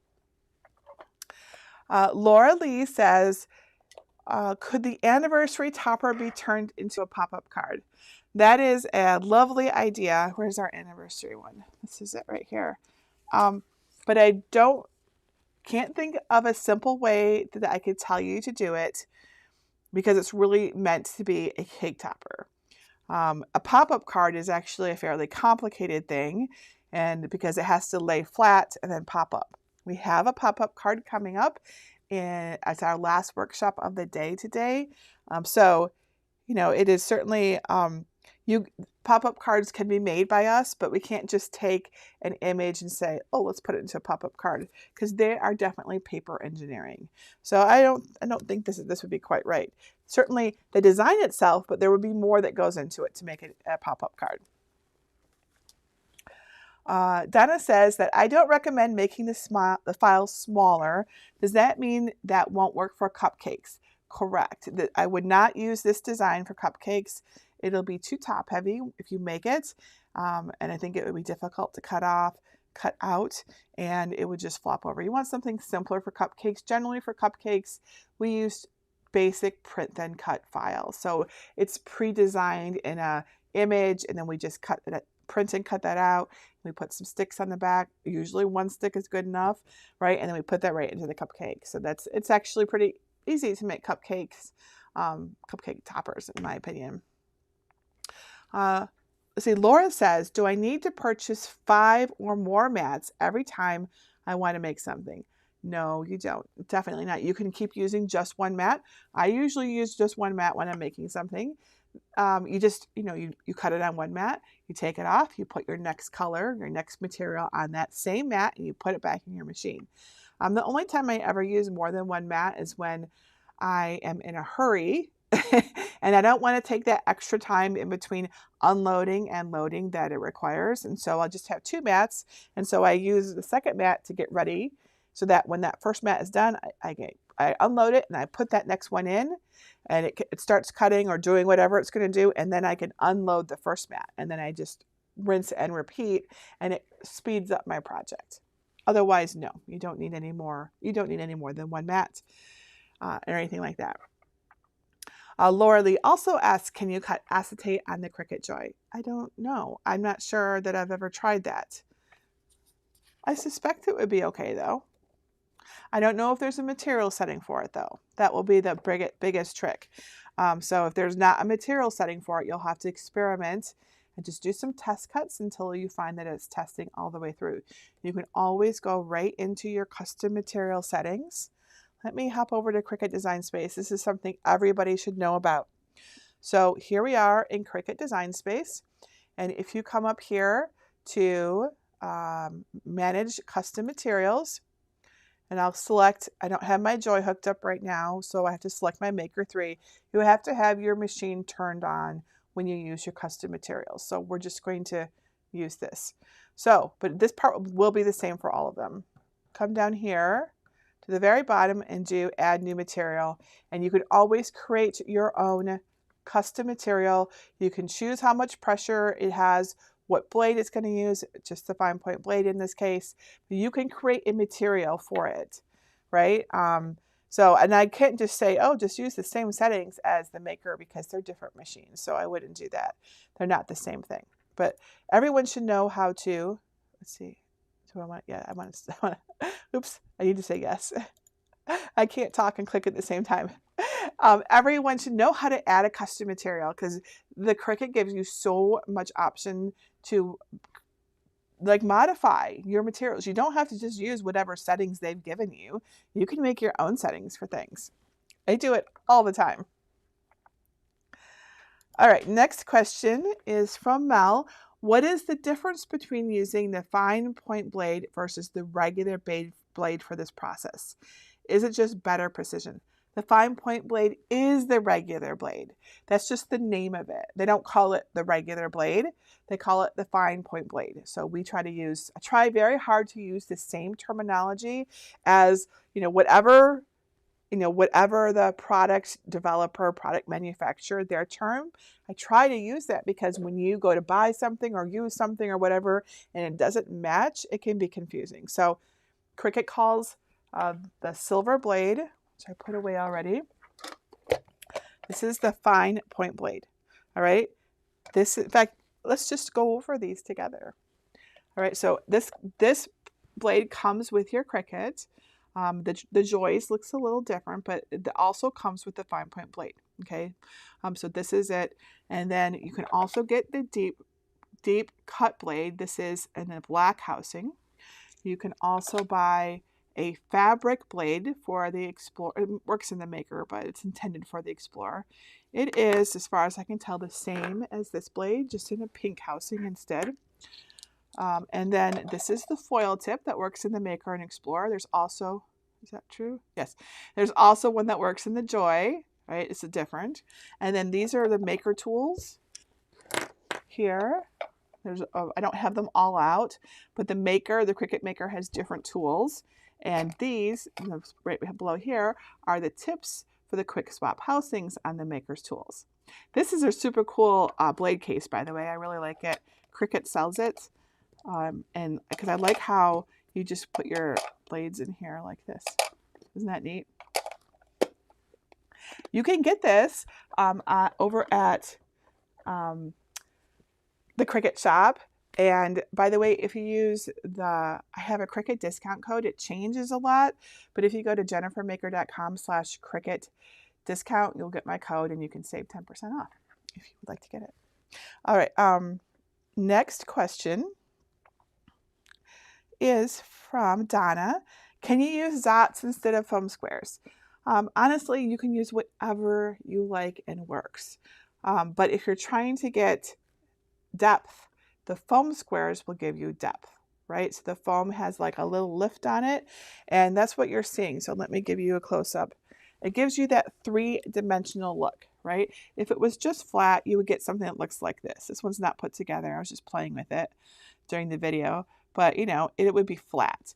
And this is what it looks like though when it's got depth. So here's what it looks like from the side. You see how it's got layers and the layers aren't like smooshed together, they're not laying flat together. And I think that gives it a really cool look because you can see the shadows in it, and it's got like a It's got just like there's just something about it. It's really cool, giving something that three-dimensional look. And for that, you need either the foam, the adhesive foam, or you need three-dimensional Zots that will give you a little lift. So if you get some three-dimensional Zots that are small enough, you could use those instead. Yes. And then the question is from Terry. Do you have to use different mats to do the layers? Nope. Everything was done for this project with just the green mat, unless that's not what you meant. Unless what you meant was, are the different colors have to be done separately, then yes, you wouldn't be able to fit all of this onto one mat. So it's typically one mat per color, unless there's extra stuff. But in this case, it's typically, I would say in this project we did one mat per color of our project. Mona wants to know, can you use popsicle sticks instead of the acrylic? So this is what it looks like on the back. So popsicle sticks are only about maybe this long. And when you put it into your cake, I want you to note, it's actually, just take one of my faux cakes and just show you. This feels a little bit weird, but here's our faux cake. It looks really good, doesn't it? It totally looks like you could eat this. Anyways, I digress. Look how far, you have to leave room for the decorations. In this case, we have a little strawberry. Also not real, but this is what I would say. So if we look at the back here, see it's how far it comes up. If we didn't come up this far, it might flop over. So, a popsicle stick is really about this long already. You're not going to have any space to put it into your cake. So I would not recommend a popsicle stick. Bamboo skewers would work. Chopsticks would work. And then these are just clear lollipop holders that we used for a classier look, I would guess. I would say that's, the advantage to using this over bamboo sticks or, skewers or chopsticks or something. I think it looks neat. It's unusual. We all see chopsticks all the time. Yuki Bar says, for a very new beginner, how long would this take? So we've actually timed it. We time all of our crafts. And the prep time to cut out the materials is 30 minutes. And the time to assemble it is 40 minutes. But that is for, of course, someone that not making mistakes, beginners. You will always make mistakes in the beginning. Even those of us who are doing it for a while will make mistakes. So if I were to say, if you're did you say very beginner? A very new beginner, I wouldn't even recommend you start with this project. I would recommend you start with a simpler project than this. And I have many really simple, easy beginner projects, like brand new beginner projects, over on my blog at jennifermaker.com. In fact, I highly recommend that if you are a very new beginner, that you do my free course called Cricut Kickoff. It's at cricutkickoff.com. It leads you through the whole process, and you get to make an awesome certificate that uses all of the various things that we, like a lot of the skills that we need to do for our Cricut. So that's where I'd actually direct you if you are a very new beginner. But after you conquer that and you've done a couple other beginner projects, which is I would suggest, then I would say a very new beginner would probably want to allot at least 2 hours for this project, perhaps more, because it's likely that you'll have to do some recutting or something like that when you're just learning. It's very normal. But, in an ideal world, a little over an hour. Caroline says, how is the cake topper attached to the cake? Just some hot glue in the back. Let me show you again what this looks like. See, it's not particularly pretty. If it really bugged you, you could just cut out another one of these white ovals or something and just put it over the top, right? If you were worried about anyone seeing your cake from the back, like if the way it was being presented, like it's sitting on your island in your kitchen, that's usually where we put our cakes. And then look at the back and be like, oh, that's not very nice. You could even double side this, right? So you could cut out two if you were willing to do that and put the other one on the back. You might have some balloons in unusual spots. But, if you were really creative, you could even mirror some of those so that it was an exact duplicate of the back. If you wanted, you could do that. If it was this very special cake for a very special person. Kathy says, I'm sorry, I missed. How did you get the photo into Design Space? So I think you mean, how do you get your photo into a digital format? So if you didn't take the photo on your phone already, my suggestion, the easiest way to get a photo that is not already digital into a digital format is to literally take your phone or your digital camera or your scanner on your printer and either photograph it or scan it. That's how we get them into a digital format. Honestly, these days, I just put it like on a flat surface and I just snap a photo of it with my phone. That is all I do. It's usually good enough. You just want to avoid the glare from lights, and that's it. And then once you have that photo, you send it to, like if you're using your phone already, then you just upload it. If you're not on your phone, you're using your computer in Cricut Design Space, then you send your photo to your computer, and then you just upload that photo right into Cricut Design Space. That's it. That's how you do it. It's actually really easy. Jennifer and Mark say, are we able to change the anniversary sign to the number 10 instead of the number 25? Yes, just use the tutorial to write out, I don't remember right now if it's actually the 25 is in there. I can't remember, sorry. Yeah, so you would just use the tutorial to type in the number, you said 10? Is it your 10th anniversary coming up? Or write in the number 10 and then use the offset like I taught you and put in your own number. It can be any number, any name, anything you want. Yes. So I described how to do that while I was showing how to do Alexa's name on the birthday cake topper. Alrighty, Deborah says, how do you add a solid back to the topper? So let's say we wanted to do this one as a solid back.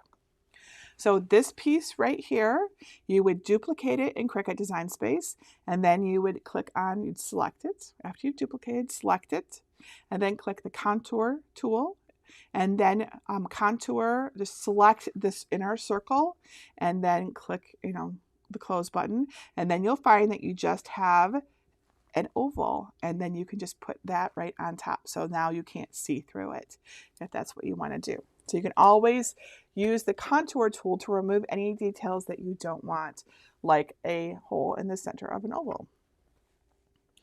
Susan says, could you make these double-sided, and if so, would you mirror one? Yes, so that would be my suggestion. So we wanted to make them double-sided, and if you didn't mirror them, let me show you what would happen. So let's take our red one. So what would happen is you would see, well, it doesn't look so bad. They might actually be in all the right spots. You see? So this is not mirrored. I'm going to try to.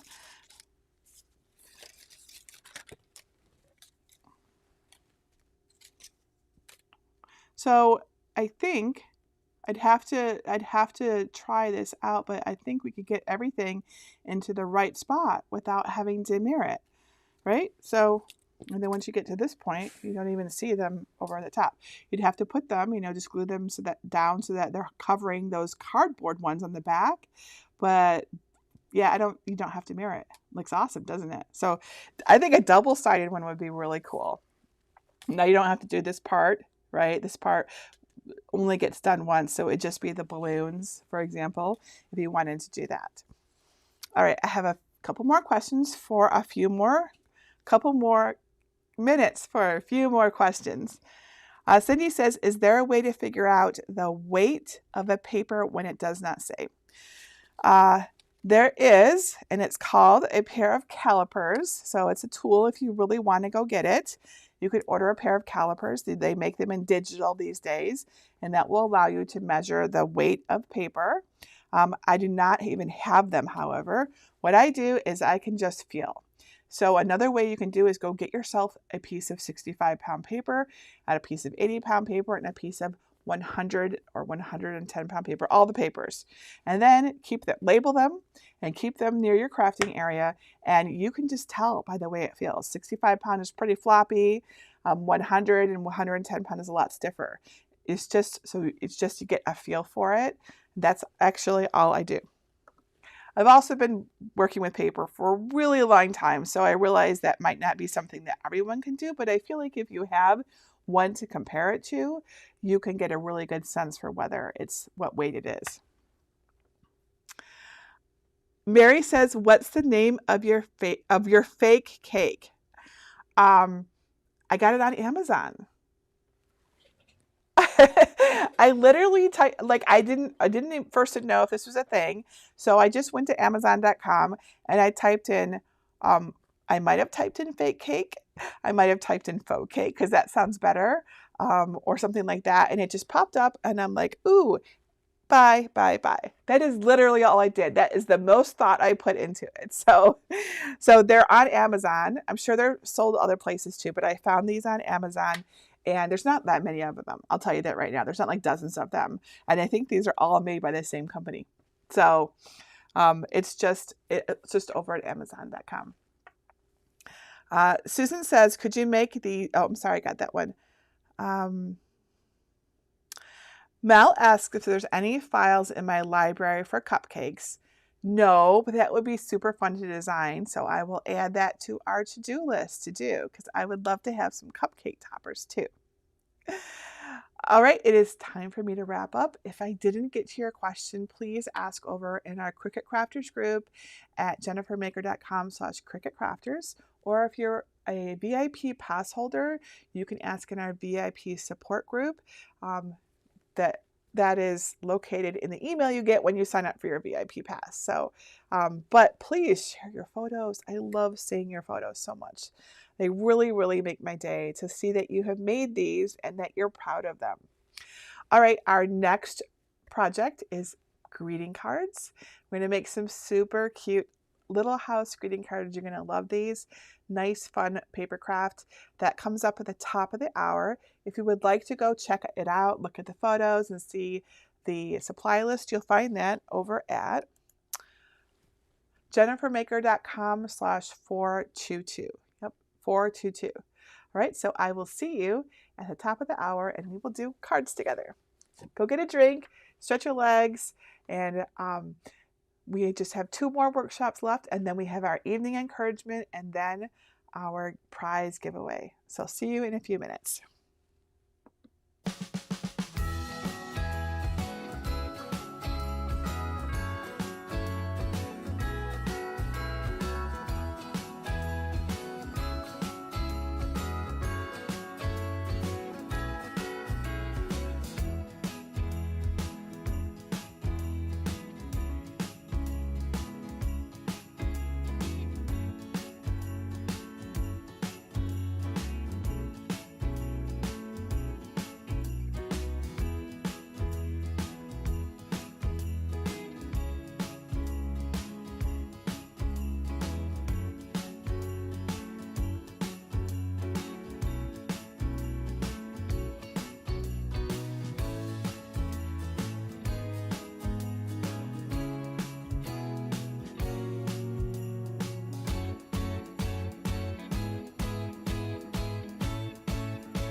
Hello everyone, Jennifer Maker here. Let's learn how to make easy greeting cards. I need to show you these. They are so cute. Look how adorable these are. They're little houses. There's 4 of them. You can do them as holiday. Here, let's put the holiday ones together. These are the holiday ones, but you can just do them for every day too. Aren't these sweet and cute and adorable and happy? Everyone wants Happy Meal.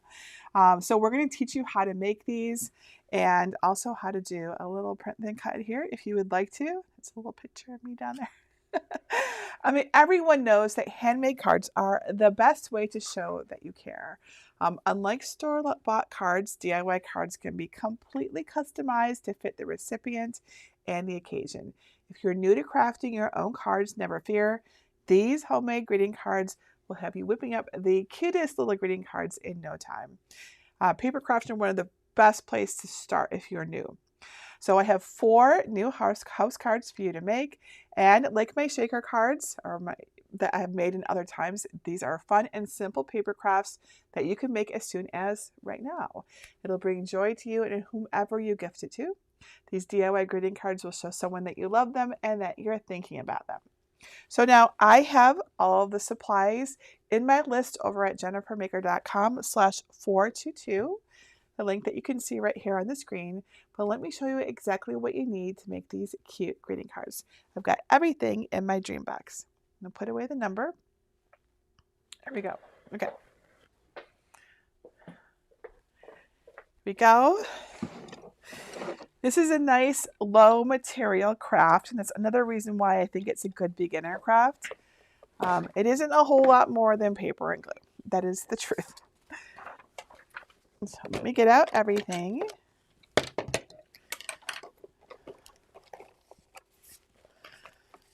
And I will show you exactly what you need to make this. All right. Oops, I forgot the pen because we use a pen in this project too. Another reason why it's a great beginner project because you can learn how to use the pen when you do this. Okay, so first we need paper, which shouldn't surprise you given that it's a paper craft. Let me show you what we're using.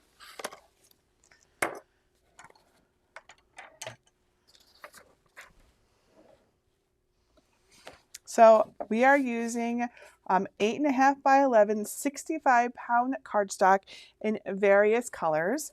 I've got white, brown, teal, green, red, and there's an orange in there. You can use whatever you like. Feel free to use glitter paper if you want to. I recommend you use an extra sheet of white if you want to do a print then cut image, right? So an extra piece of white paper would be useful. For adhesives, I used Bearly Art Precision Craft Glue, my favorite glue, and I do not recommend a glue stick for this project. I also used some double-sided tape, 1/8 of an inch thick, and some double-sided foam dots, which I have over here. Here are the foam dots that I used. And here's my tape. So glue, double-sided adhesive foam dots to give it a little lift, and double-sided tape, right? So you can use a combination of these. You can use what works for you. This is what I used to make this project.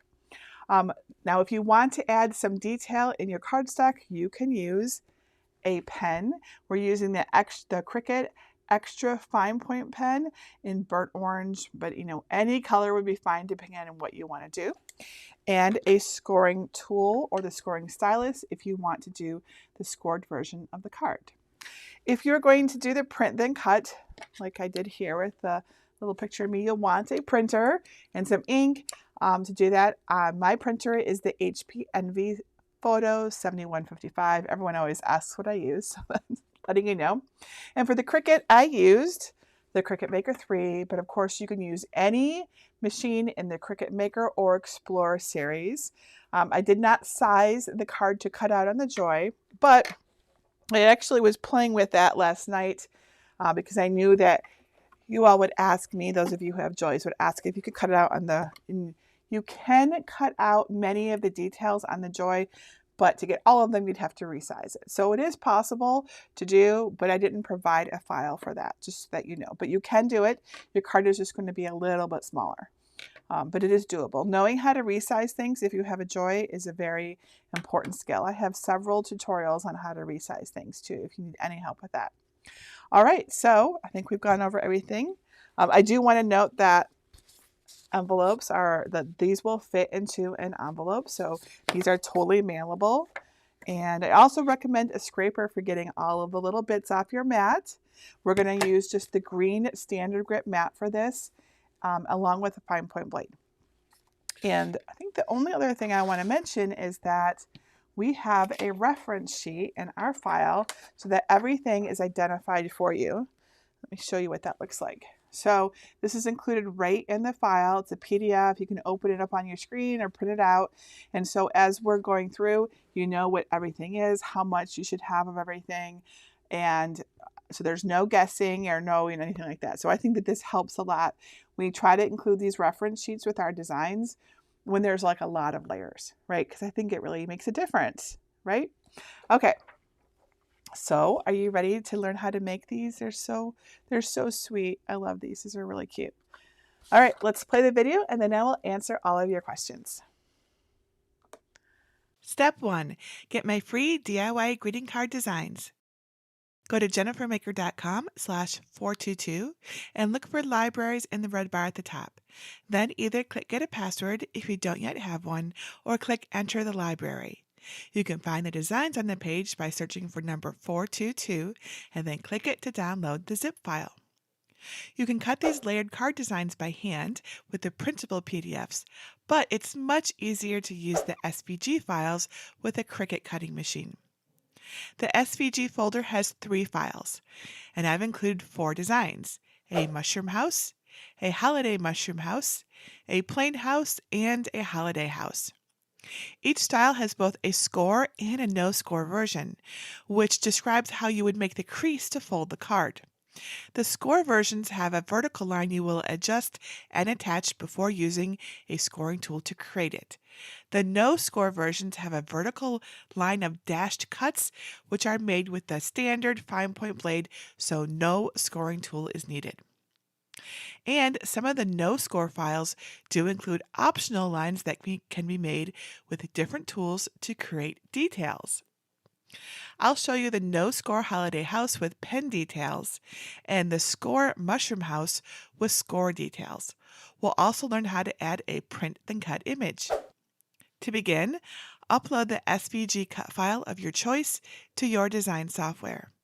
If you're not sure how to do this, go to jennifermaker.com/svgs to learn how to unzip and upload files. I'm going to start by showing you how to prepare the holiday house to cut on a Cricut cutting machine. Step 2. Prepare your design. Here is how my no-score holiday house design looks on my canvas in Cricut Design Space. Click Ungroup above the Layers panel to work with the pieces independently. In this design, there's a set of lines on the house that you could either draw with a pen or score with a scoring tool to create additional detail. The steps are the same for both, just change the operation as needed. So let me show you how to add the house detail with a pen. Click the layer just below the roof layer to select the group of basic cut lines in the Layers panel. These will end up on the main house shape. Now click the drop-down menu under Operation and select Pen. Then click the color box to the right. Select your pen width from the top field and then pick the color. I used an extra fine point burnt orange pen. To keep the altered lines with the correct cut piece, hold Shift and click the house shape in the Layers panel. Then click Attach below the Layers panel. The newly attached layers will move up to the top of the Layers panel, so click Arrange and Send to Back. And that's all you need to do to prep this card design. Now let's look at the mushroom house. Here is how my score version of the mushroom house design looks on my canvas in Cricut Design Space.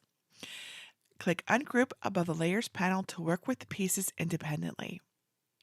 This design has basic cut layers with lines instead of colored shapes too. We'll make them score lines to compare how they look with the pen details on the other card.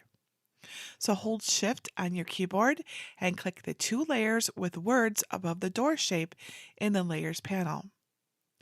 Click the drop-down menu under Operation and select Score. Now they look different. To keep the altered lines with the correct cut piece, hold your Shift key and click the door shape in the Layers panel. Then click Attach below the Layers panel. The newly attached layers will move to the top of the Layers panel, but everything is still there, so don't worry. Next, scroll down through the Layers panel until you see the red rectangle, which is the body of the card. Click the basic cut layer above it and change it to Score. Hold the Shift key and select the red layer, then click Attach.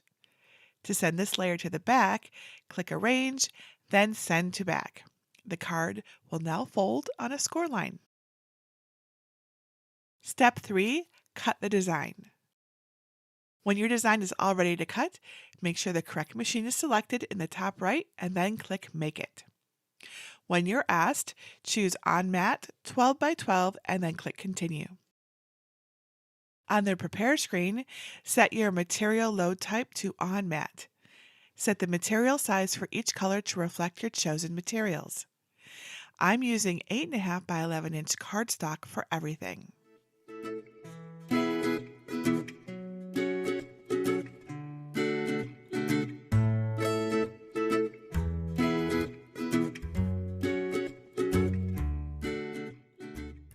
When your mats look correct, click back on the first mat and then click Continue. On the Make screen, set your mats to medium cardstock with more pressure. Click Remember Material Settings if you're using the same material for everything. And make sure your fine point blade is clean and in Clamp B. If you're using a score version or pen details, Cricut Design Space will prompt you to add the correct tool to your machine when the related mats are ready to cut, so be sure to watch for that. So add the first mat's material to a green standard grip machine mat face up and adhere it well with a brayer. Load the mat into your Cricut and press the flashing button to begin cutting. When the cut is complete, unload the mat. Flip your design over and gently peel the mat away from your material. Use a spatula to gently lift any delicate parts. Proceed with the rest of the mats until all are complete. Save the hearts from the ribbons. Step 4. Assemble your greeting cards. Let's do the holiday house first. Place your pieces face up and get your adhesives. Add glue to the back of the trees and line them up on the snow background at the bottom. Press it in place and let the glue set. Now get your window and door frames. Fold the sides in along the lines.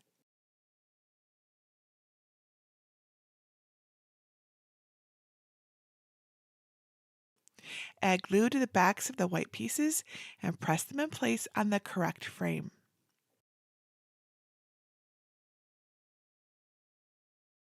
Add a line of glue at the back of the roof and line it up on the house and chimney layer. Add glue to the snow top and then place it on the rooftop and chimney. Now the wreaths don't have a specific orientation, so you can decide how to rotate them. Then add drops of glue to either side of the heart cutout on the back of the ribbons. Place them so the top divots line up with the inner edges of the wreaths. Crease the large card piece. Now use double-sided tape or light lines of glue to attach the back of the insert to the inner right half of the card. Fold the card shut with the opening to the right. Add glue around the back edges of the snowy background. Line up the bottom with that of the card's front and press it in place. Add glue to the back of the house and place it on top of the trees, just a bit up from the bottom edge. Grab your foam dots and weeding tool or a craft knife. Pick up a foam dot with a pointy tool so one side still has the backing paper in place, like this. Place a few dots on the back of the ground snow. Remove the second backing pieces. Line up the snow over the house's bottom edge and press it in place.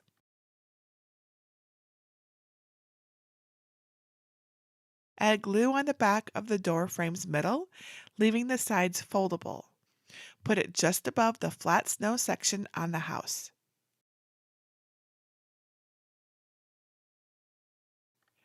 Repeat with the window, centering it above the door.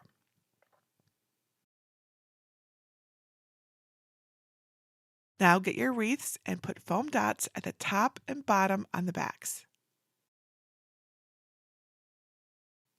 Place the wreaths where you'd like. You can use mine as inspiration. You can put the hearts wherever you want. I put a dot of glue on their backs.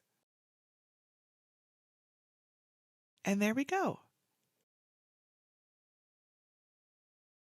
All right, let's look at how to assemble the mushroom house. Place your pieces face up and grab your adhesives. Crease the large card piece.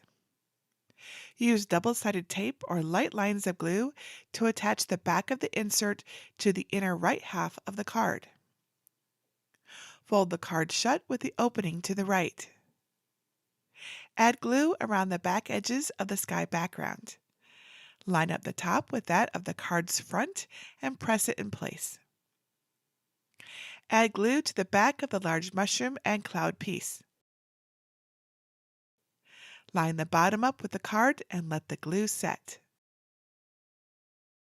Glue the larger hilly background on top, lining up the curve at the right. Then add the full mushroom outline, which lines up with the earlier matching shape minus the clouds. Glue the heart window on the front of the mushroom cap's cutout. You can check from the back that it's even. Let it dry, then glue it on the big mushroom.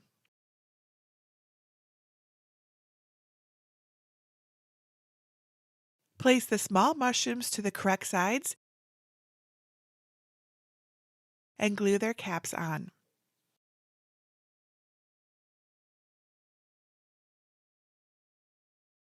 Glue the small grass areas at the bottom corners so they match the card's shape.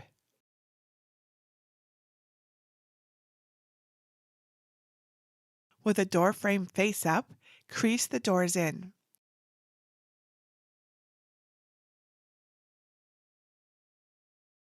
Add glue on the back of the whole door and place it on the mushroom, centered on the lower edge. It will partially cover the mushrooms at the sides. Flip over the large leafy pieces. Check which orange and red leaf details line up with the two halves. Put dots of glue on the large leaf backs and place the colors in place.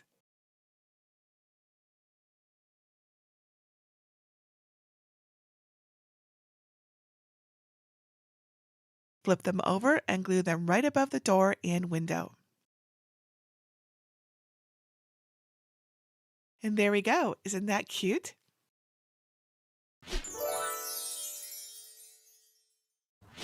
Now, the other card designs use similar steps, but here are a few hints.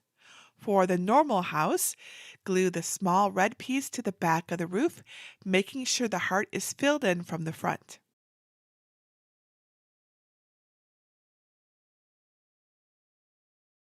For the rainbow, add the largest arch at the top, then the middle, and finally the smallest, keeping the spacing pretty even. If you have trouble getting the bottom sides even, just cover them with the small clouds.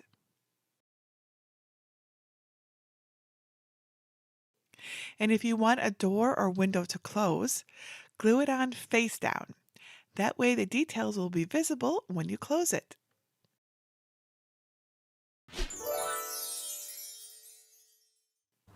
You can customize a greeting card by adding photos in the window or door.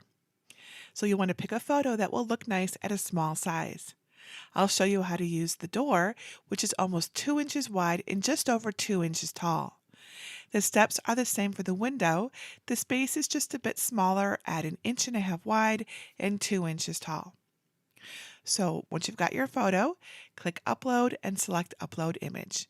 Click Browse and select the image from your device. Select Complex for your image type and then click Continue. We don't need to adjust the background, so click Apply and Continue. Then select Print Then Cut Image and click Upload. Select the image under your recent uploads and click Add to Canvas. Select the white door in the Layers panel. Click Arrange and select Bring to Front so you can see it. Drag it over the subject in your image that you want to show in the door.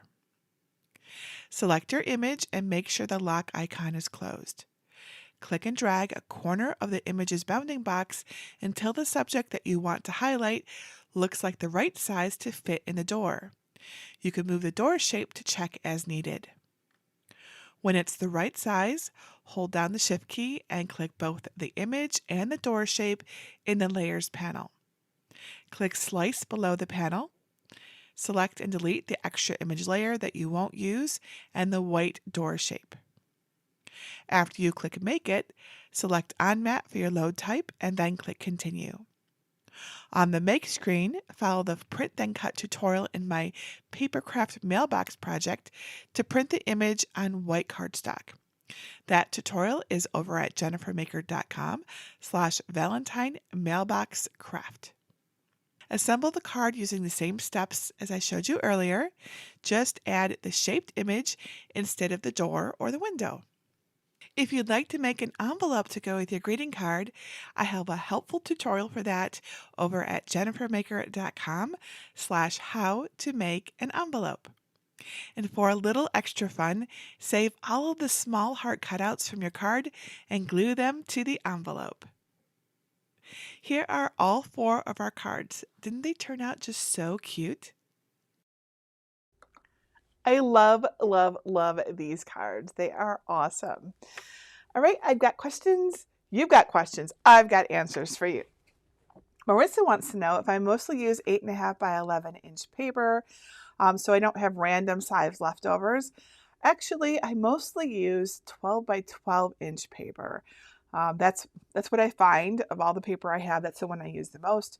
But not every color, every finish, every weight that I want to use for a particular project comes in 12 by 12, and so I find myself using 8.5 by 11 also. It really varies. I actually have a lot of paper. Paper was in fact the very first thing that overwhelmed me in my craft space. I had no craft table. I was back when I was still using my kitchen table, and I had a stack of paper like this tall, and I couldn't find my paper. And it was driving me nuts. That was my first craft organization challenge, was my paper. So I still have a lot of paper, very much. Okay, Mary wants to know, are the double-sided dots the same as micro dots? So let's take a look and you can see for yourself. So these are different sizes. So you could totally, especially with these cards, you could totally use the micro dots and you don't have to get these, right? So yes, that would be fine. So basically it's just that micro dots are only small, whereas these have a variety. So if you think you're going to want to use anything a little bigger, this is a nice set to have. If you only want to use the little ones, just go for the micro dots. Pat says, what is the weight of the paper to make the envelopes that can be mailed? These are all made with standard 65-pound cardstock. Aren't they cute? Nice envelope. They're very substantial. They actually feel more substantial than your typical Hallmark card envelope that you get at the grocery store. They're really nice. They feel very solid in your hand. I like how they are. What really matters is that your paper be high quality, right? That's where it's going to make a difference. But I think the envelopes that are made for like the store-bought cards. I don't think they're even made out of cardstock. I think they're just made out of a colored paper, actually. You know, maybe not 20-pound paper, maybe, you know, a little higher weight, but I don't think they're cardstock. Equan Jones says, how do you change your colors for the cards? All right, so let's go over to Cricut Design Space and I'll show you real quick. So here we are. Let's say we want to make this mushroom house, but we want the card in the back, this red one, to be a different color.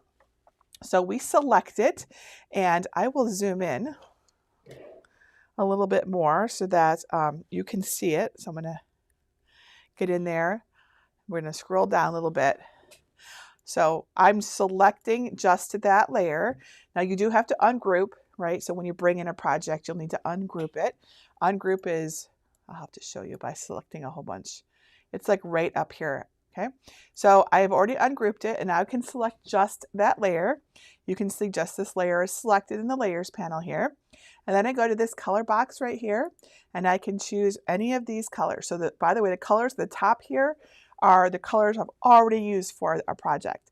So if I want to use the same yellow color, so that, because I know I have that color and I want it to match, I would just click on it and it changes to yellow. If on the other hand, I want a new color that I haven't already used, I can pick one of these in this palette. This always shows up, so I could have like blue. But if I wanted a totally different color, I would come down here to advanced and I would pick a color from here. So I could have, let's see, let's pick a midnight blue. There we go. So now these are just the colors that you see on your screen, not the actually, no, it doesn't like print that color paper for you, of course, just to be clear. But I think it's helpful to change the colors so that we can see what something looks like when we're designing it, right? So now we know whether this midnight blue is going to work for our project or not, like visually, right? So that's how you change the colors of different parts of your card. It's really pretty easy. I think Cricut Design Space makes that really simple. Next question is from D. I've got a card picked out to make that I want to add text to the front outside and on the right inside. How do I do this? So when you say you have a card picked out, do you mean that you bought it at the store and you want to add it? Or do you mean that you say picked it out in Cricut Design Space? So if you want, okay, the simplest answer is that we have a tutorial coming up for that. I actually have one already that will help you. I have several card tutorials and we do show you how to put the writing in them. So they already exist out there. Look for my card tutorials, but we actually have a project coming up this month all about using Cricut writing in your cards. So we're actually going to show you how to put the writing right on an envelope that you already bought. Let's say you bought one or you made one, right?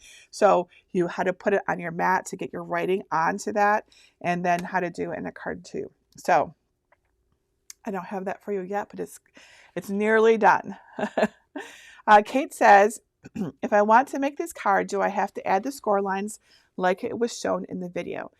You only have to attach your score lines if you want to use a score tool.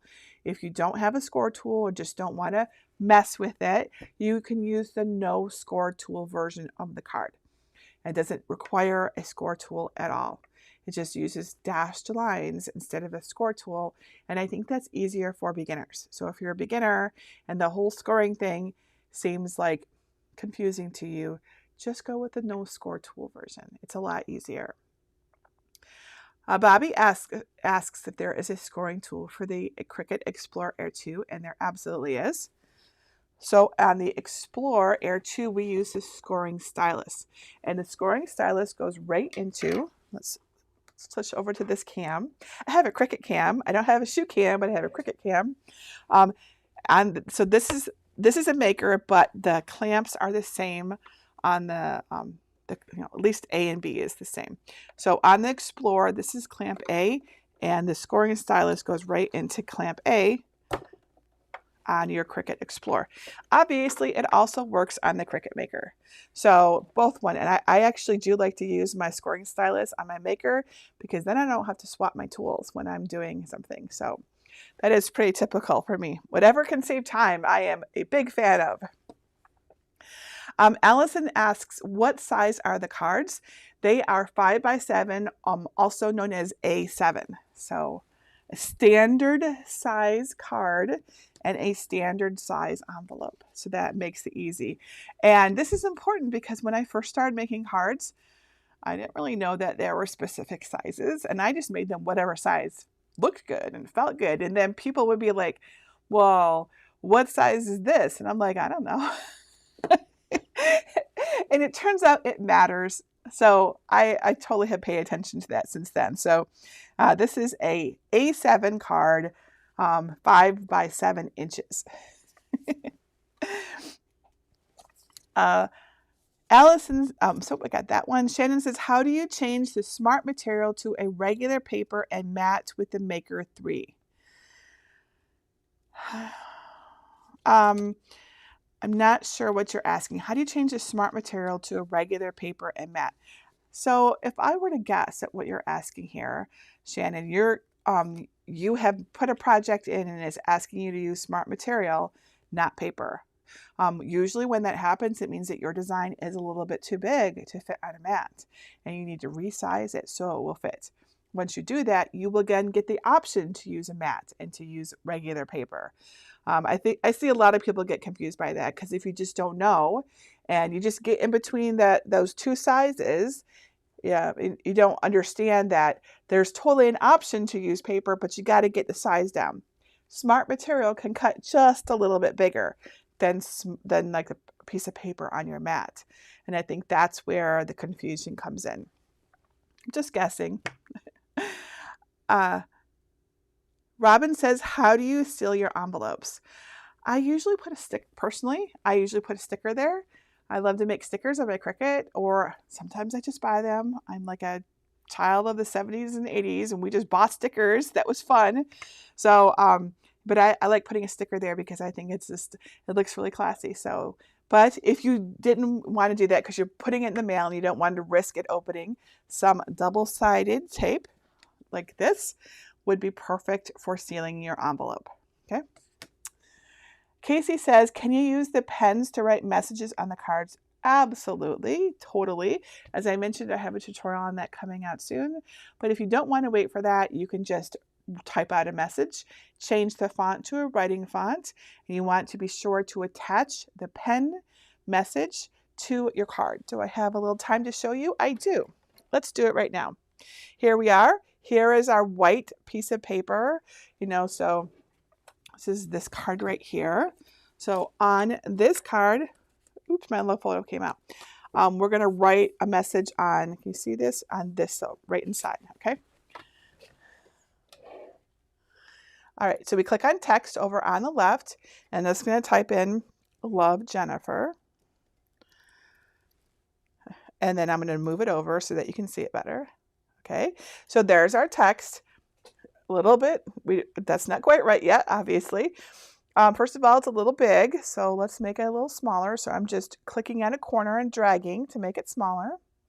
You can also change the size right up here where it says size, the width and height.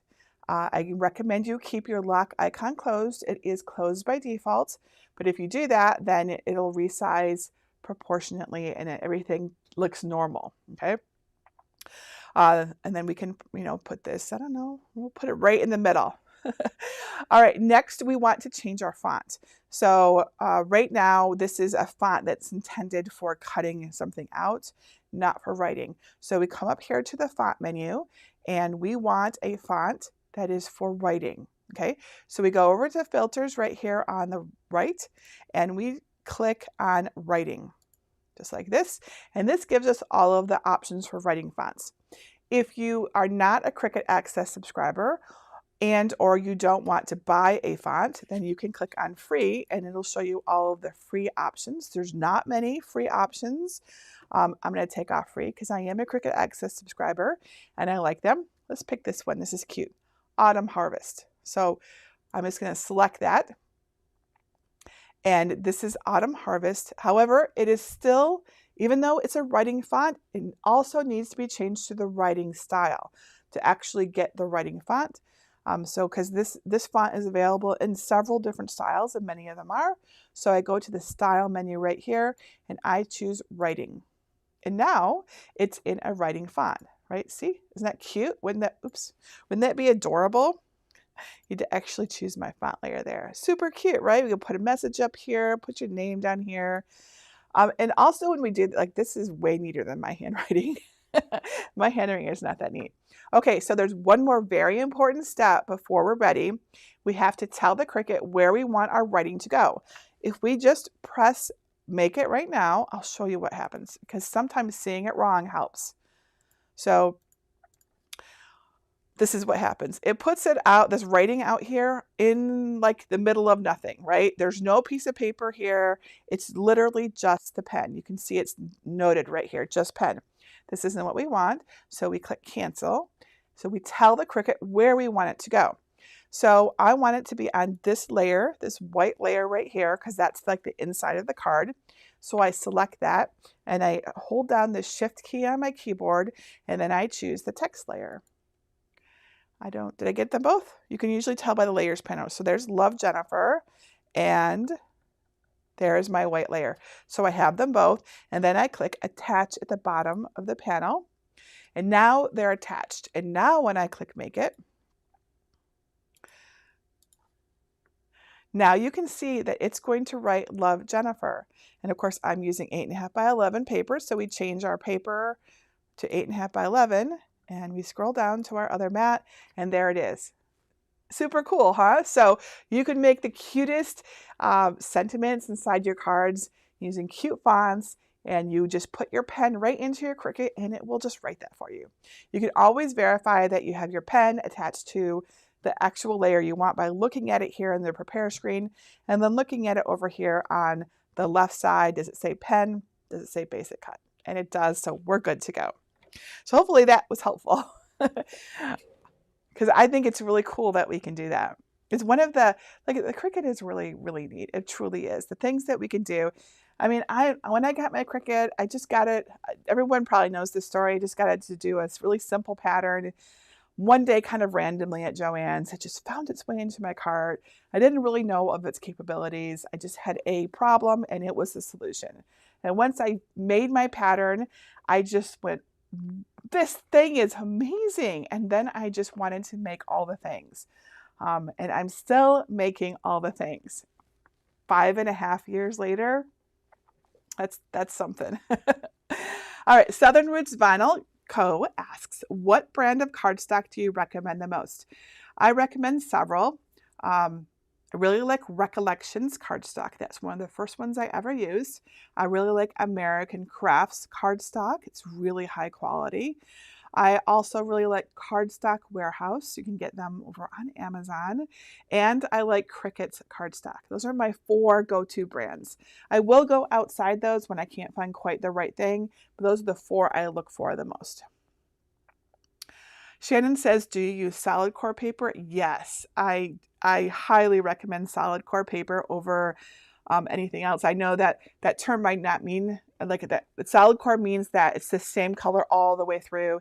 It's not just printed on the front, but the core of it is white. It just looks better when you cut it. So I always recommend solid core whenever you can find it. All right, let's see here. Mary says, are the Cricut pens permanent or waterproof when dry? So they are not, they're not permanent in that if you got them wet, they wouldn't run. So no. However, when they're dry and you rub your hand over them, they won't smudge. So that said, on the Cricut Joy, they have permanent pens. The Cricut Joy has them. The Cricut Explorer and Maker do not yet. I'm hoping that they get them out for the Maker and Explorer because I have a project in mind I really want to make with like permanent, as in I can put water on them and it won't run. It's otherwise, if it's dry, yes, it doesn't smudge. You can't like smudge it off or anything like that. Jasmine says, and you could use foil on the cards as well, right? Yes, you totally could, Jasmine. It would be really pretty. Di Marsh says, how in Design Space are the no score dash lines made? They're not made in Design Space. I make them in Adobe Illustrator. You can also make them in Inkscape. That is illustration software. That's where all of these designs are made. And then we save them as SVG files for you to upload. If you want to learn how to make your own SVG cut files in Illustrator or Inkscape, I have a course called Cut Above. And if you're a VIP pass holder, you can use your 50% off coupon to get that. I don't keep that course open. It only opens about twice a year in the spring and in the fall. But if you are a VIP pass holder, there's like you can still enter, you can get into that course. Just a little tip if anyone really wants to learn how to make SVG cut files. April says, can you use the Cricut Joy gel pens on the Maker 3? No, the pens on the Explorer and the Maker are independent. So you can use Explorer and Maker. Sorry, I said that wrong. Joy pens are different than Explorer and Maker pens. They're not interchangeable. So you can use the same pens for the Explorer and Maker, but you can't put those pens into the Joy. And the Joy has different pens than the Maker does. So yes. Terry says, can I use Smart Iron-On Vinyl with my Cricut Explorer? Yes, you can if you put it onto a mat. You can use that. Claudia says, are all these features new to Design Space, like the writing feature, or is it just for the Maker 3?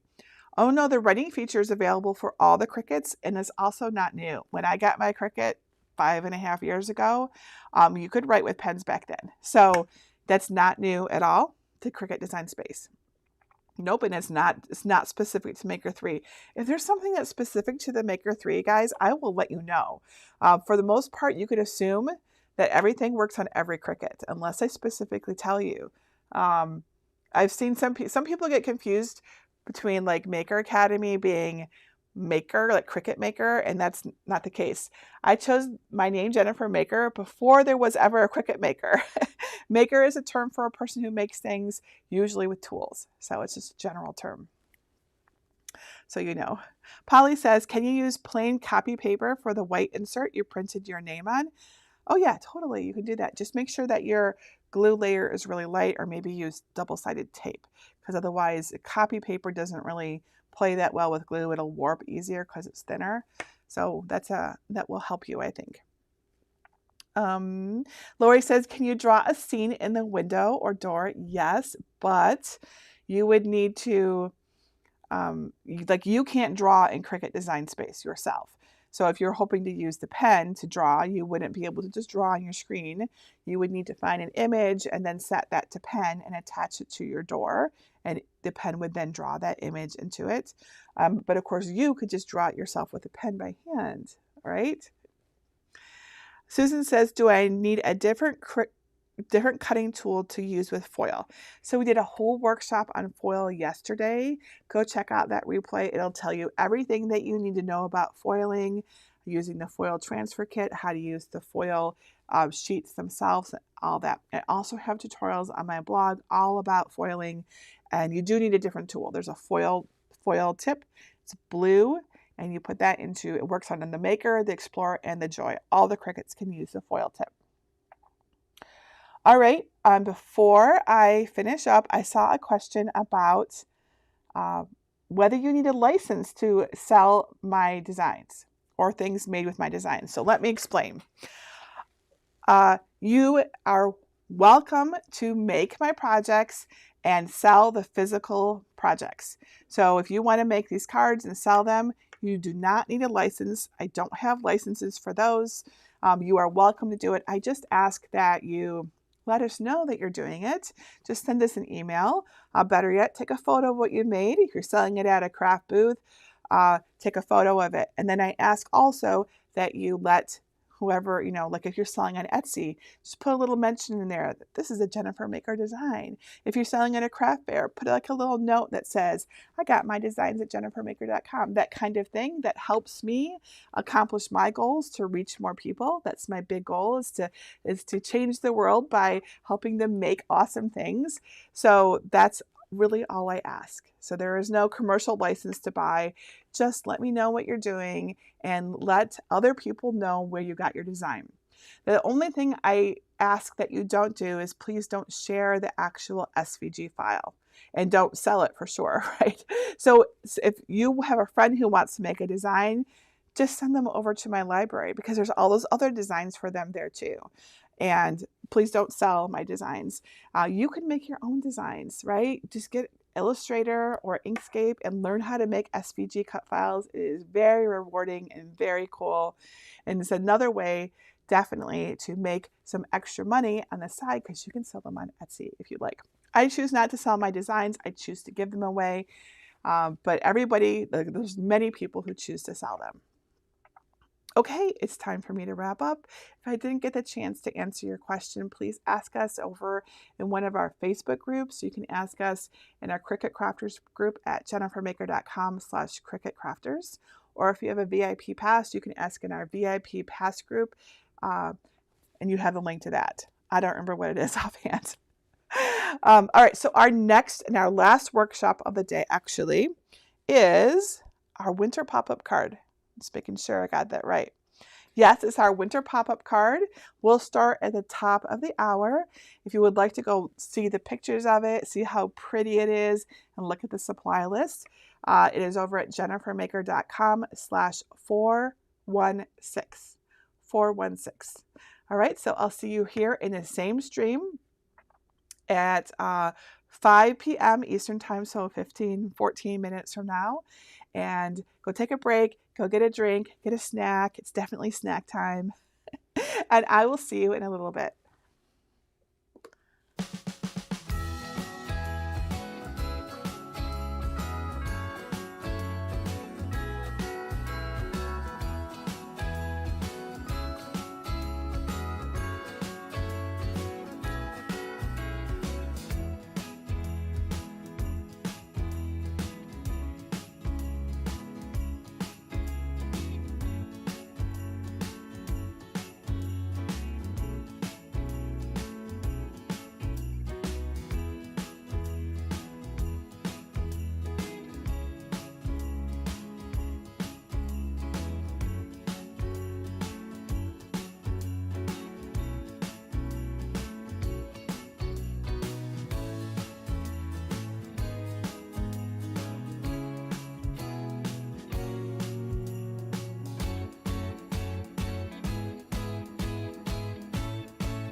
Hi, everybody. Before I start the next workshop, I wanted to make a little note about Maker Academy Weekend because I'd like to keep the workshops focused on our topics. So I'll do a little intro in a minute for the next one. But I saw a question about whether Maker Academy Weekend is sponsored by Cricut. No, no one sponsors Maker Academy Weekend. This is our event. Hosted by me, Jennifer Maker. Cricut doesn't have any involvement in it. I just love Cricut. So just like I love Bearly Art Glue, and I love my Dreambox, and I love my Mac, and I love my brand of shoes, which by the way are hot chocolate. Someone was asking about that. So I'm not sponsored by Cricut. I am a Cricut product expert, but that's our only relationship other than the fact that I love Cricut. And so there was another question about whether is there any point in asking for alternative sources? Of course there is, but I often haven't tried them. While I have a Silhouette Cameo. I haven't used it very much because I tried it and I just like my Cricut. Some people love Silhouette. It's awesome. This is why I create SVG files and DXF files, because I want to support you. But I like my Cricut, so I will talk about the things that I like the most. But you can, of course, ask for alternate sources right in the chat, and I know other people will help you out, right? If I don't have experience on something, I won't tell you to go do that thing because I just don't know and I can't teach it. Right? So sometimes I have tried things, sometimes I haven't. So that's all. So that this is not like, some sort of Cricut infomercial at all. I realize that it can totally come off that way sometimes because I really love the Cricut. I think they're a super innovative company that does amazing things, and I love them and I want them to keep making their products. So that is literally it, just so that everyone is super clear about that.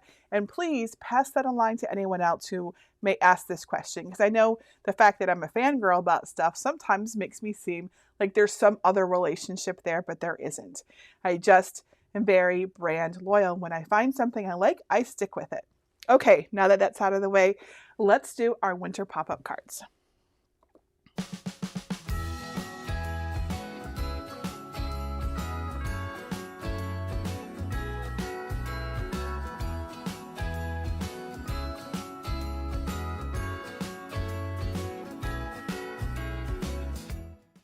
Hello everyone, Jennifer Maker here. Let's learn how to make fun winter pop-up cards.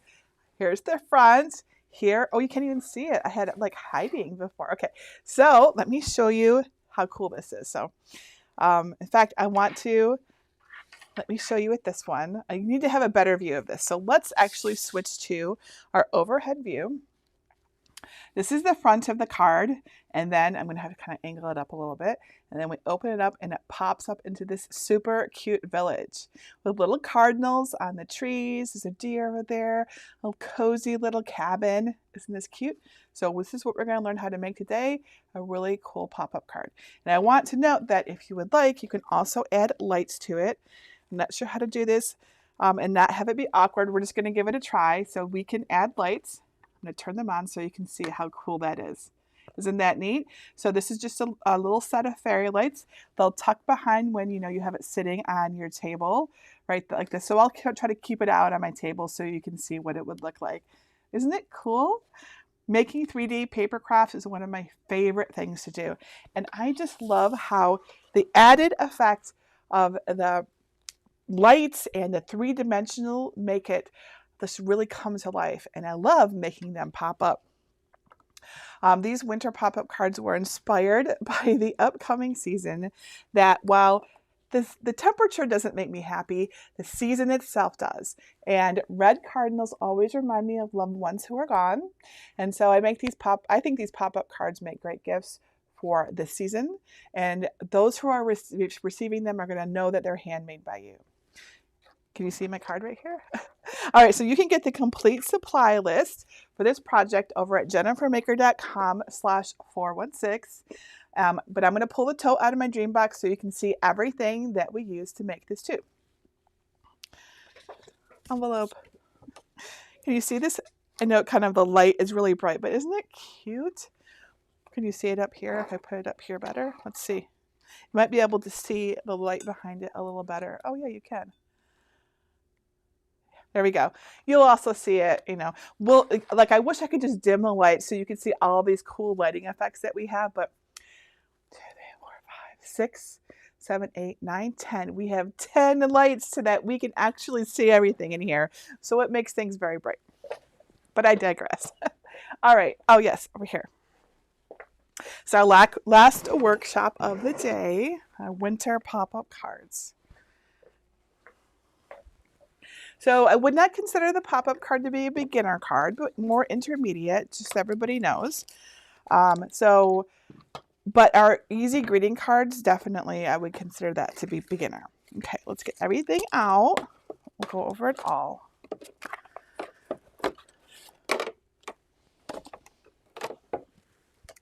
All right, so first paper, of course, because this is the card. So let me switch my camera over so you can see. So I use some different colored cardstocks. I've got blue and red for the Cardinals, of course. I've got glitter cardstock. I've also got vellum paper for behind the house and windows. I think that looks cool. For lights, I'm using some LED fairy lights that you could optionally put them behind the village, and it is pretty. It's up to you. I think it makes a really, really pretty effect to the pop-up card, however. For adhesives, I'm using Bearly Art Glue and Micro Pop Dots. These two in tandem work really well for this particular card. A pen, if you want to write a message inside your card, is helpful too. And I am using my Cricut Maker to do this, but you could also cut it on the Cricut Explorer. It's too big for the Joy, however. So you can use a scoring tool or a scoring stylus if you would like to use the version with score tools. That is completely up to you. Other things I used were a green mat, a brayer for putting our cardstock on our mat, a spatula for getting all the pieces off, a weeding tool for getting all those pop dots off, and some tweezers just for those little tiny pieces. In fact, I would love to give you a closer look. I'm going to hold this one up to the camera. I want you to see this beautiful detail on this card. Will that focus for me? Yes, look at how sweet that is. Look at the little tiny cardinals. Isn't that just so pretty? I really love this card. And I love how it pops up. All right. And I do want to know, I've been talking about the Bearly Art Glue all weekend, and it seems that we're just too amazing for our own good. I don't mean me, I mean all of you. And we have bought all of the Bearly Art Glue that has the Jennifer Maker label on it. So we are going to email them and ask them if they can bring some more into stock. But I think that they made these special just for us. Well, I know they did. But in other words, I think it took some time to make them, and they can't just magically make them appear. But hopefully, if we ask them nicely, they'll make us some more with these cute labels. So we'll let you all know, because I see everyone asking about that. But you don't have to have the cute label. You can get it with the regular label. I know this is a super cute label. I adore it. We worked on it together. They made the label, but I approved it. I sent them my little Jenny, of course. But it's the glue itself that's important. Okay, it's the glue itself. Bearly Art Precision Craft Glue is what matters. You don't have to have the cute label. Get yourself a bottle of it. It really, really makes a difference. All right, so now you just need the designs for this project, right? So again, our design files are free, and I'm going to show you where to find them over in my free library. And then I will show you how to cut everything, how to write a message on there if you want, how to assemble it, and how to light it up with fairy lights if you would like. Step 1. Get my free winter pop-up card design files. Go to jennifermaker.com/416 and look for libraries in the red bar at the top. Then either click Get a Password if you don't yet have one, or click Enter the library. You can find the designs on the page by searching for design number 416 and then click it to download the zip file with SVG files for cutting on a Cricut or another cutting machine, DXF files, and printable PDFs for cutting by hand. The SVG folder has 3 files for the cards and a subfolder with envelope options. One card file has 2 options for the front of the card. The other 2 files are options for the inside using the different tools for the creases. The score tool file is designed to make the necessary creases with a scoring wheel or a scoring stylus. If you want to use that version, you can follow the steps from my DIY envelope tutorial to adjust the lines as needed. It's available at jennifermaker.com/how to make an envelope. I'll show you how to make the no score tool version, which uses dashed cut lines made with the fine point blade. The envelope folder has an A7 size design perfect for this 5x7-inch card. Again, there are versions for both tools, but I'll stick with the no score tool file for now. Upload the SVG files to Cricut Design Space. If you're not sure how to do this, please go to jennifermaker.com/svgs to learn how to unzip and upload files. Step 2. Prepare your design. We'll make the simple card first, then I'll show you how to customize it and make an addressed envelope. Here are what my card options and my envelope look like on my canvas in Cricut Design Space. You can zoom out to see all of the designs by clicking on the minus sign on the lower left. I've designed this card to fold flat down to 5x7 inches so it fits nicely in the A7 envelope for mailing, without the optional fairy lights.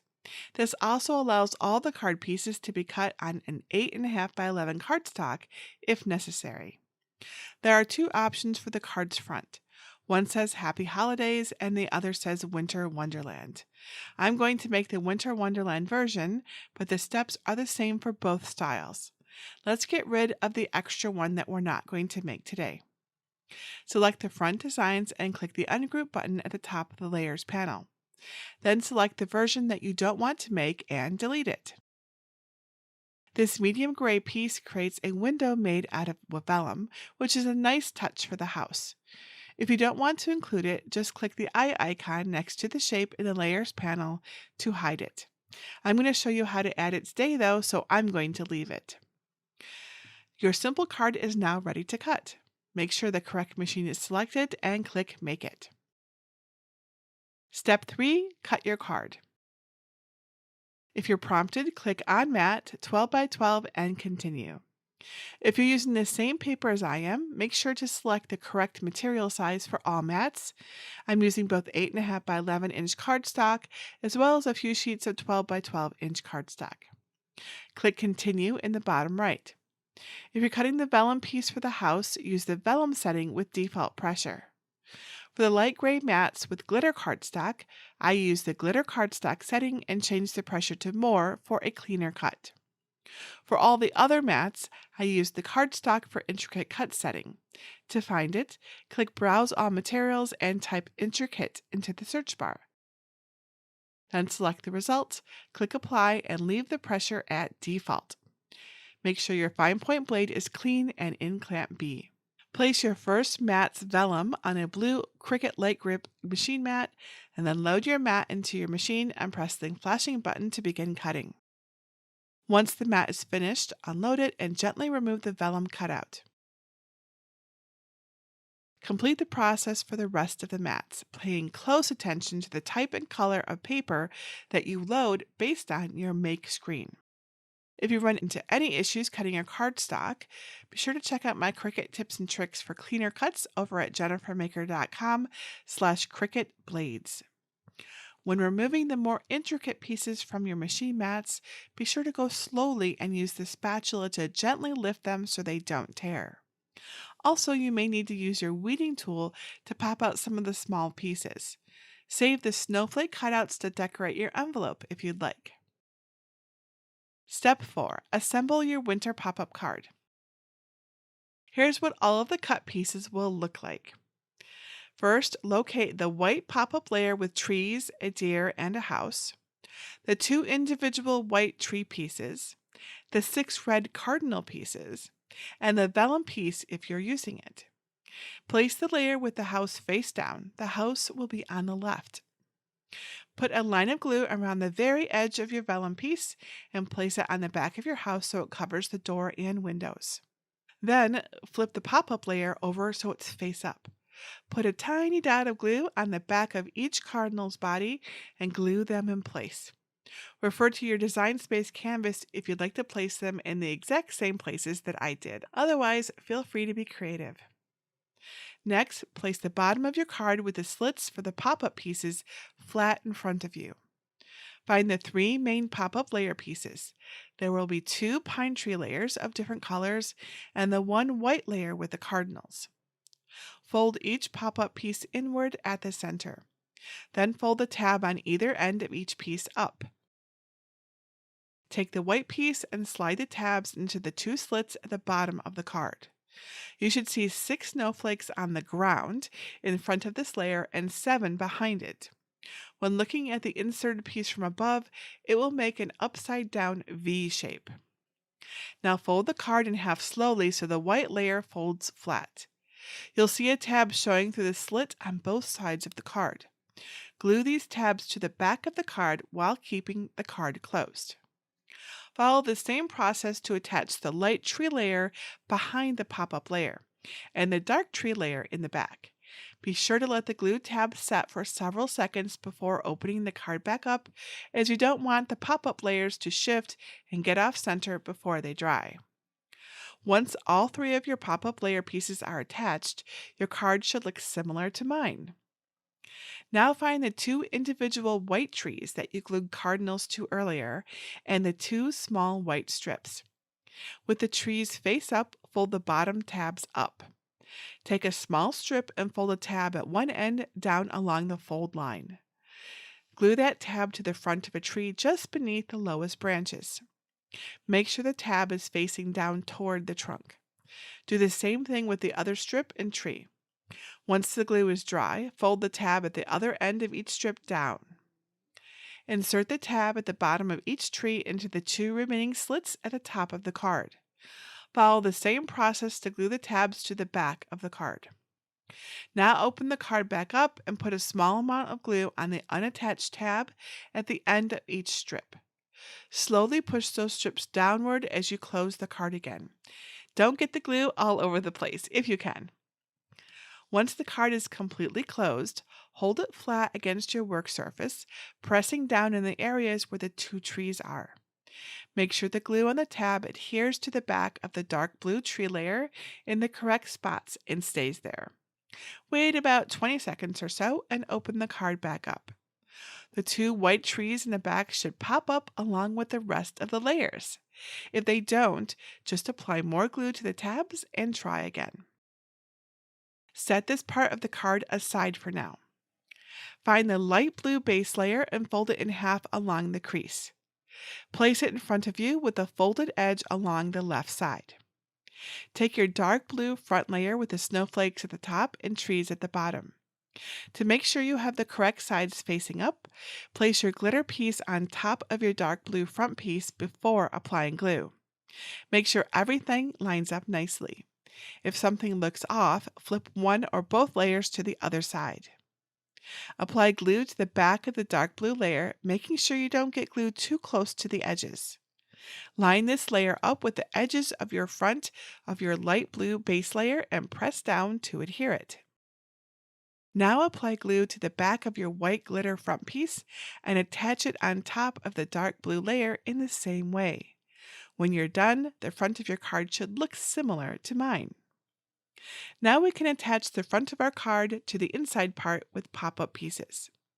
Unfold the front piece of your card and place it face down on your work surface so the blue side is facing up. Take your unfolded section with the pop-up layers and place it on top of the blue piece.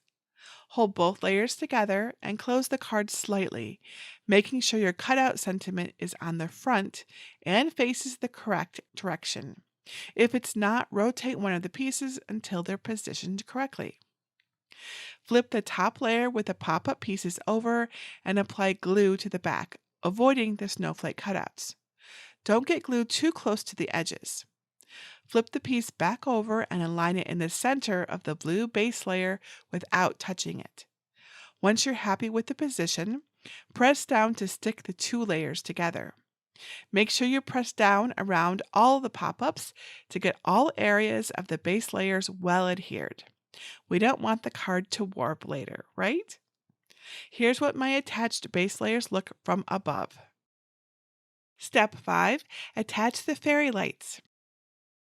Fairy lights are a great addition to the card, but they do make it too bulky to fit into a traditional envelope, just so you know.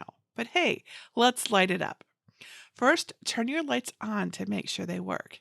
You might have to pull out a battery tab too. Then take the end not attached to the battery pack and guide it underneath the white strip holding the back left white tree in place. Pull the lights through until the last light on the string before the battery pack is at the tree.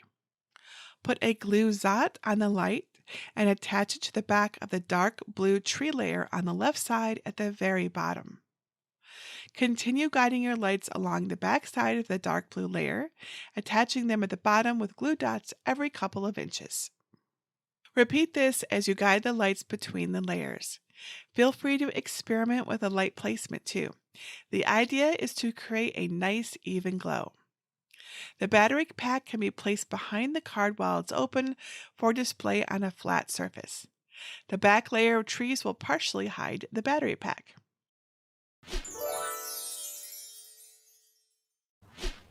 All right, let's talk about variations. How about adding a written greeting?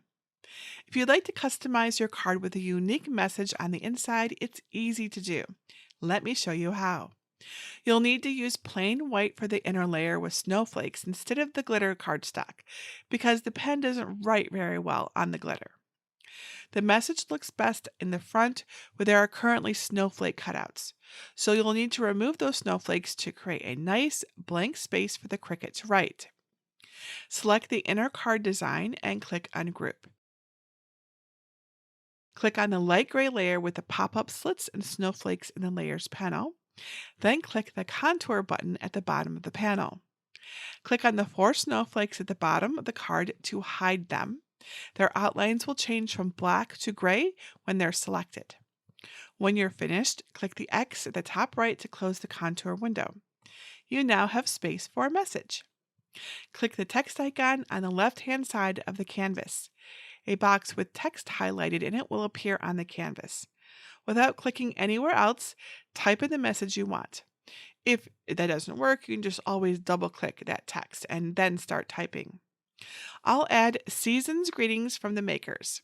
Next, click the Operation drop-down menu to change it to Pen. Then click the Style drop-down to change it to Writing. I'm going to leave it using the Cricut Sans font, but you can find more Cricut writing options using my Cricut Font Finder cheat sheet. Move the text box to the center bottom of the card. Click and drag a corner of the bounding box until the text fits how you like it. If possible, avoid placing any writing on the center fold for the best results. Then hold your Shift key down on your keyboard to select the greeting and the inner layer and click Attach at the bottom of the Layers panel. Click Make It and follow the same process to cut and assemble the card. Remember, use plain cardstock for the inner layer to make writing easier, and follow the Design Space prompts to add the pen when needed. Did you know the Cricut can address envelopes for you too? It's amazing. Let's make it happen. Add the envelope SVG to your canvas in Cricut Design Space. I'm making the no score version here. Here's what my envelope looks like on my canvas. You can zoom out to see all of the design by clicking on the minus sign on the lower left. Click the text icon on the left-hand side of the screen. A box with text highlighted in it will appear on the canvas. Without clicking on anything else, type in the recipient's name, hitting return between each line. I'll set mine to Santa. Next, click the Operation drop-down menu to change it to Pen. Then click the Style drop-down to change it to Writing. I'm going to leave it using the Cricut Sans font, but you can find more options in my Cricut Font Finder cheat sheet at jennifermaker.com/Cricut Fonts list. Move the text box to the center of the envelope's main section. Click and drag a corner of the bounding box until the text fits how you like it. Don't make it too small or it will be hard to read. With the address still selected, click Duplicate above the Layers panel to make a copy. We'll make this into the return address. Double-click the new text box and type in your return address, again pressing Return after each line. Then click the Alignment tool at the top and select Left. Drag the return address to the top left of the envelope rectangle and use a corner of the bounding box to make it a bit smaller than the recipient's. Drag a bounding box around the envelope and both addresses, then click Attach to the bottom of the Layers panel. Click Make It and cut the envelope on a 12 by 12 piece of cardstock. I used the medium cardstock setting and changed the pressure to more. Assembling the envelope is easy. Place it face down and crease along all the score lines. Fold in the two side flaps towards the center. Fold up the bottom flap to see how much the side pieces will be covered. Apply glue to the side flaps in those areas and press the bottom flap in place. To seal the envelope, you can use craft glue, double-sided tape, or a sticker. I have lots of fun sticker options for you to try. And if you save the snowflake cutouts, glue them on the back for extra decoration.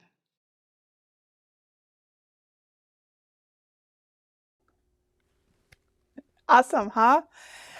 All right, how can I help you make this awesome winter pop-up card? I see that there's questions and I'm going to dive right in and get as many answered as I can. So Kathy wants to know, what are fairy lights? It's a great question. It sounds kind of magical, doesn't it? Fairy lights are just really tiny LED lights on a string. I think we call them fairy lights because people have put them into like little jars and then they look like little fairies. So they're really quite tiny. I'll light it up so maybe you can see how small they are.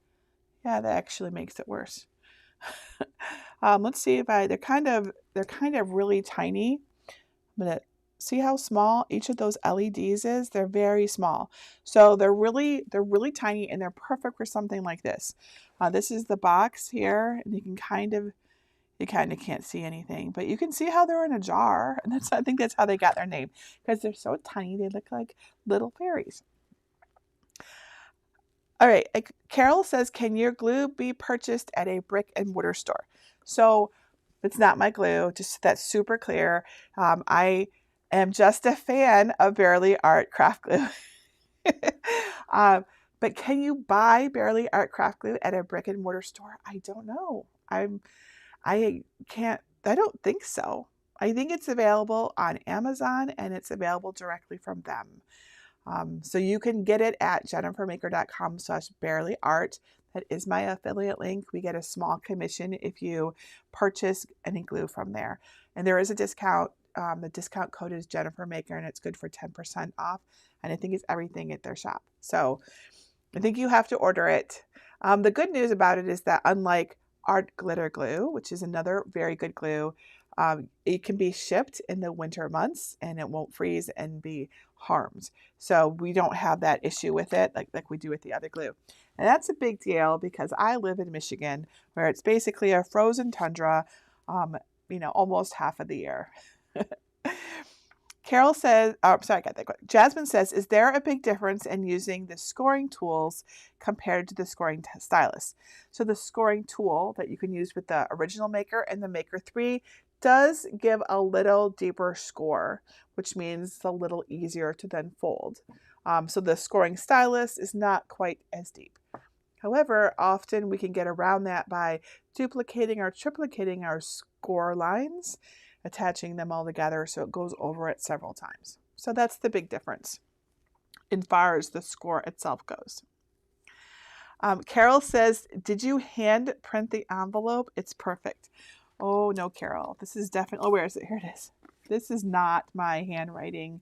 Isn't that lovely? I wish I could say that was my handwriting. No, this is the Cricut, which is why it's so cool that we can put our pen in there and it can hand write it. It can Cricut write it, machine write it, but like It's not like whatever. I love, like, you can tell it's pen. If you look at it, it definitely has a pen look to it, right? You can see pen has a different look than just like, let's say, printing on your printer. So yeah, no, this is the Cricut. It's not my handwriting. My handwriting is not that neat. Deborah says, did you make your envelope? Yes. So this envelope is one of our envelopes, and you're welcome to make it too. It's one of our designs. So yes, totally. And you can make it. You totally, we have actually a lot of different envelope designs.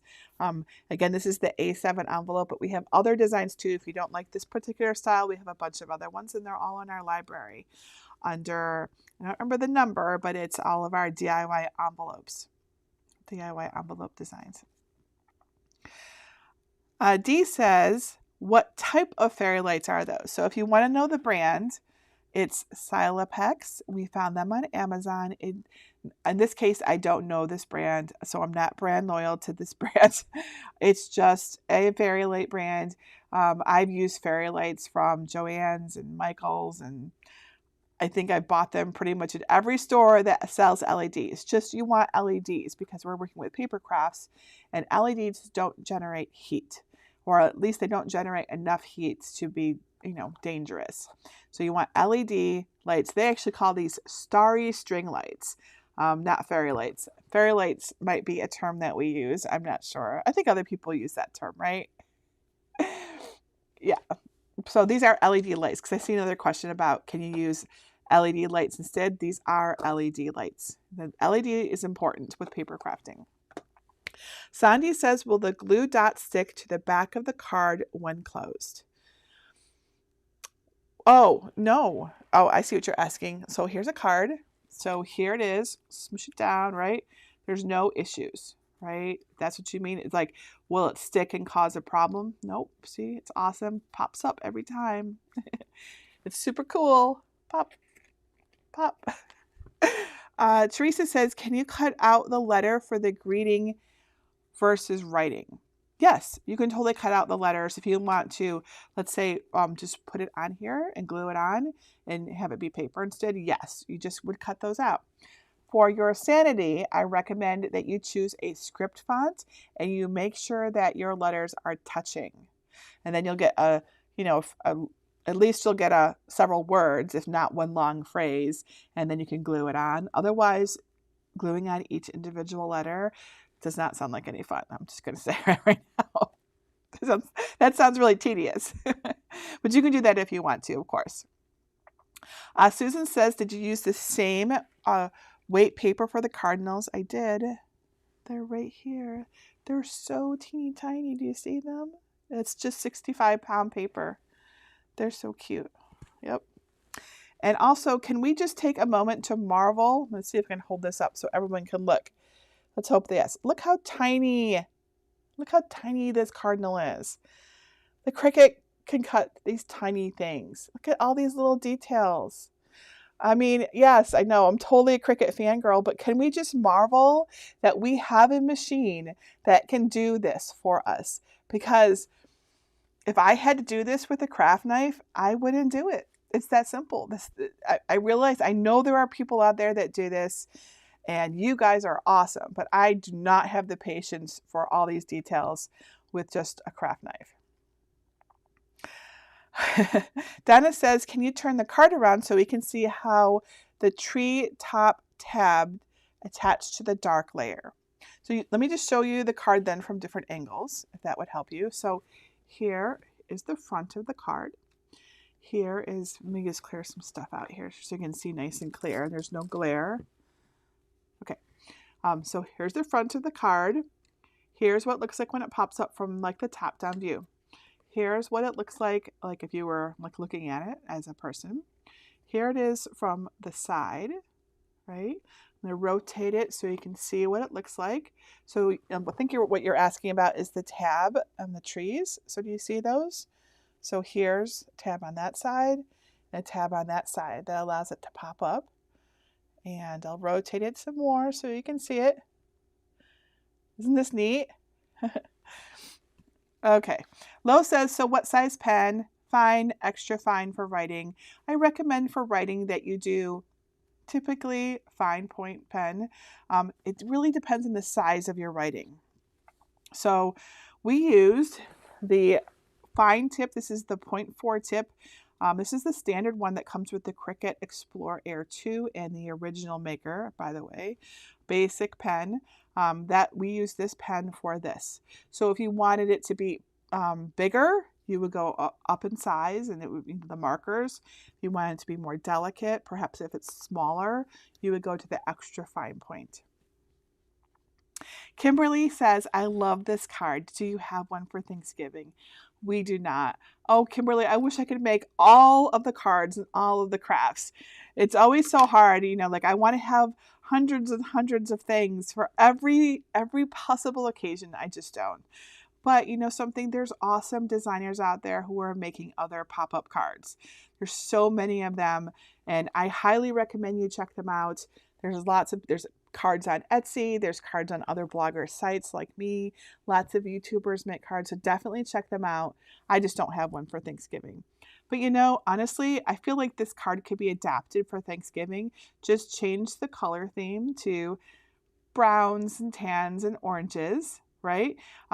Take out the cardinals, maybe cut out a little turkey or two. They don't go in the trees, so maybe they go here at the base.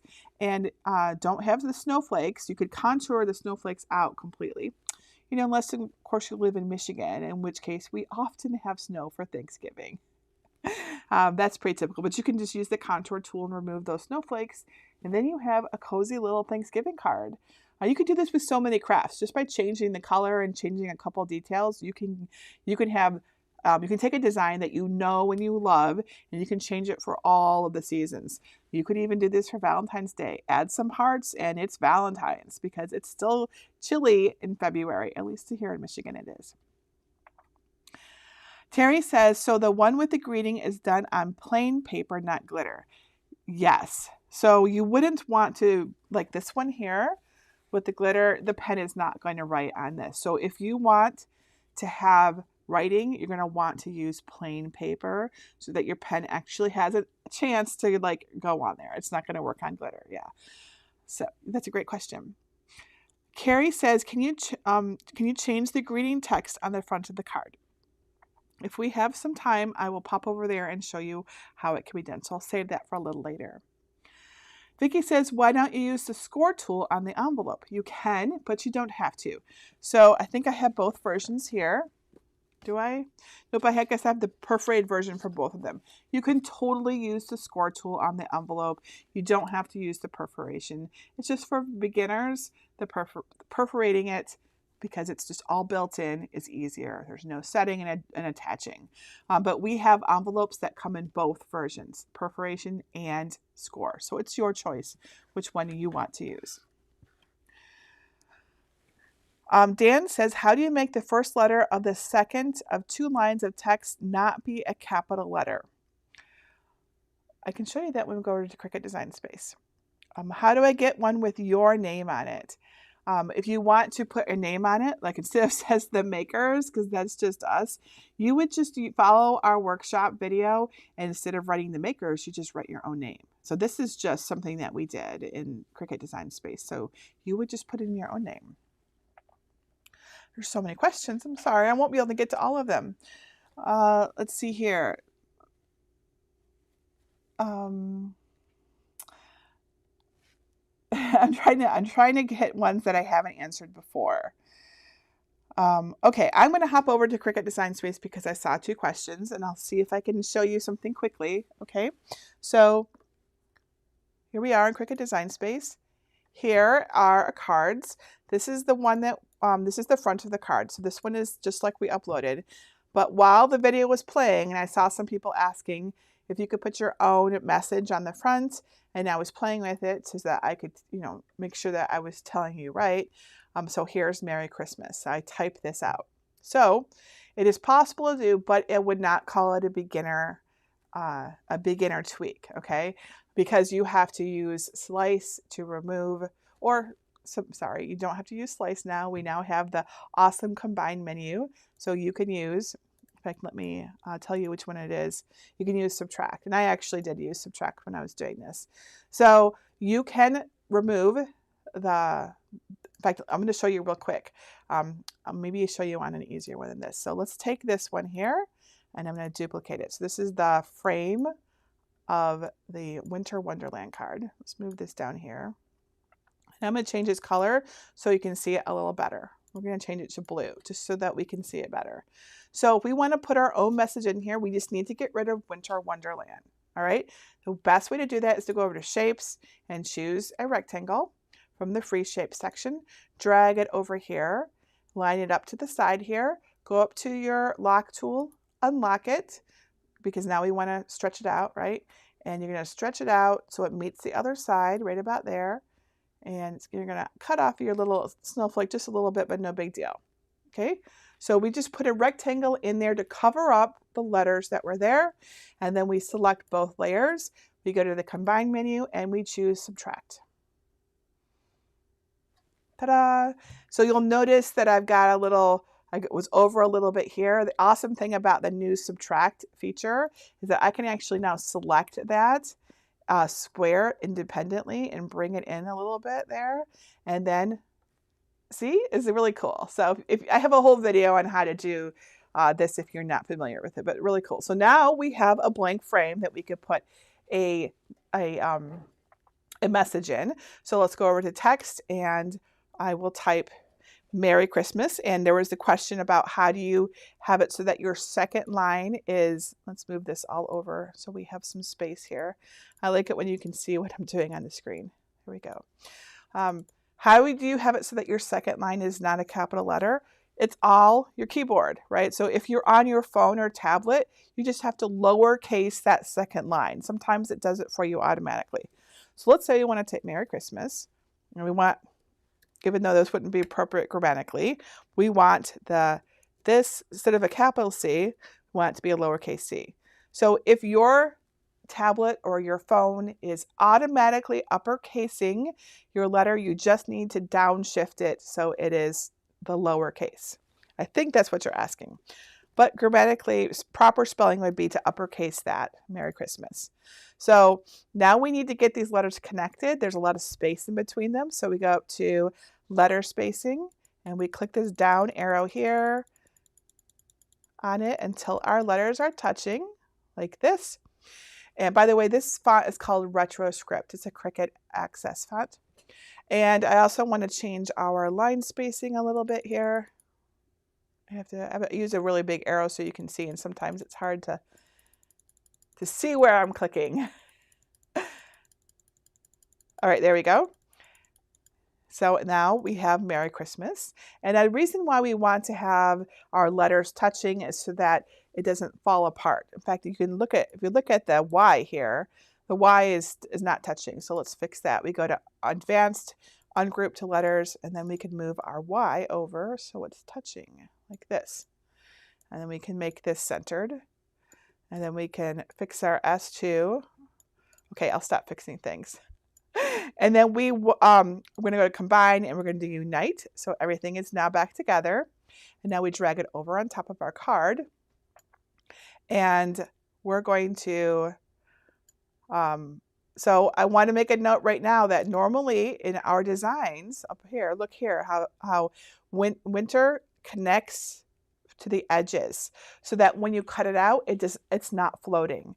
So that's important. We don't have a connector right now to the edges, but you know, we can do this. We can go to Shapes, we can choose a rectangle, we can unlock it. We're just going to put in some bars. It'll still look cool, just like little bars. So we'll put one over here like this, and we'll duplicate this, and we'll put this one right over here like this. Let's make them aligned. Align top. There we go. That needs to move over a little bit there. I'm sure you could find something cuter than these bars, but this still looks cool. Now we select everything and we go to the Combine menu and we choose Unite. And now, if I'm not mistaken, the only thing that's going to get lost is our I over our letter, We could always glue that on if we had to, right? So now we have Merry Christmas on our card and we have changed it. So you could change it to be whatever you want. You could say Happy Hanukkah. You could say Happy Valentine's Day, whatever you wanted it to say, you could change that. It takes a little work in Design Space. I wouldn't call it a beginner edit, but it is totally doable too. All right. And yes, we could do an offset for Merry Christmas. In fact, I can come right in here to this one to Unite. I can duplicate just Merry Christmas, and we can do our offset. And we go to, because I really like the new combined menu. It really lets us do a lot of cool things. It's a little big, but there's an offset. And we can, the other one has an offset, so we can put this here. It's a little bit too big, actually. We go back. A lot of design is trial and error. It's very normal. You will watch me do things, and I say, just do this. But when we're actually designing, there's a lot of things that we're like, oh, that's not quite right. The undo button is your best friend. Let's see if this one is better. Oops, selected both of those things there. So let's select just the offset. I'm closer, but still a little bit too big. All right, let's do it one more time. I'm sure just a little bit smaller will do the trick. So offset, and let's just go a little bit smaller. There we go. And let's move this, get rid of this. We don't need that anymore. And we take this and then move it over here, and we do arrange, send to back. So there we go. So you can totally offset it, and you can put it into the other frame, and you can make your own things. There's so many things that you can do to already pre-design things to make them your own. I can't emphasize how cool enough how cool it is to be able to do this. It's one of my favorite things to do. I love making things my own like this. Okay, let me check to see if there's any other questions. I see lots of other questions. I see, what font did we use for the front? So this one right here, the front of our card, if you want to use this same font, it is Black Fat Regular, and it's from dafont.com. And so it's a free font. So Black Fat Regular is the name of this font right here. Okay, so it is now time. Oh, wait. But if you didn't get your question answered, yes, I want to make sure everyone always knows. We're always happy to help you out. So if you didn't get your question answered, please let us know. Ask over in our Cricut Crafters group at jennifermaker.com/CricutCrafters. Or if you have a VIP pass, come ask in the VIP support group. All right, so that's our last workshop of the day. We have a whole bunch more workshops tomorrow, but we're not done yet because we have our evening encouragement and prize giveaways. So stay in our stream. I'm going to take a little break. We're going to, sorry. We're going to clear the table and bring out our prizes. I'll give you a little pep talk for all of these things that you've learned that's probably making your head explode.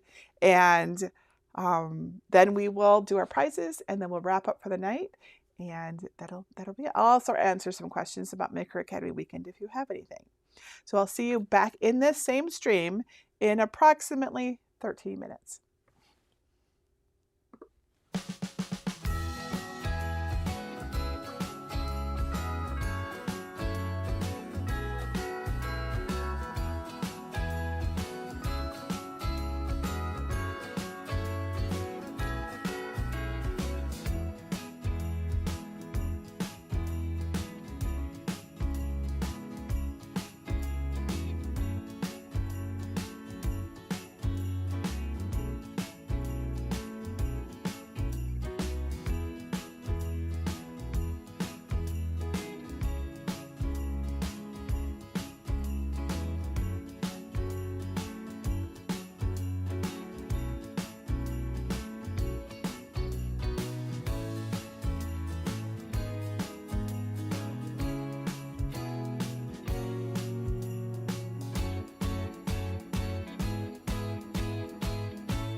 That was another amazing day. It was so wonderful to hang out with everyone today and just talk crafts.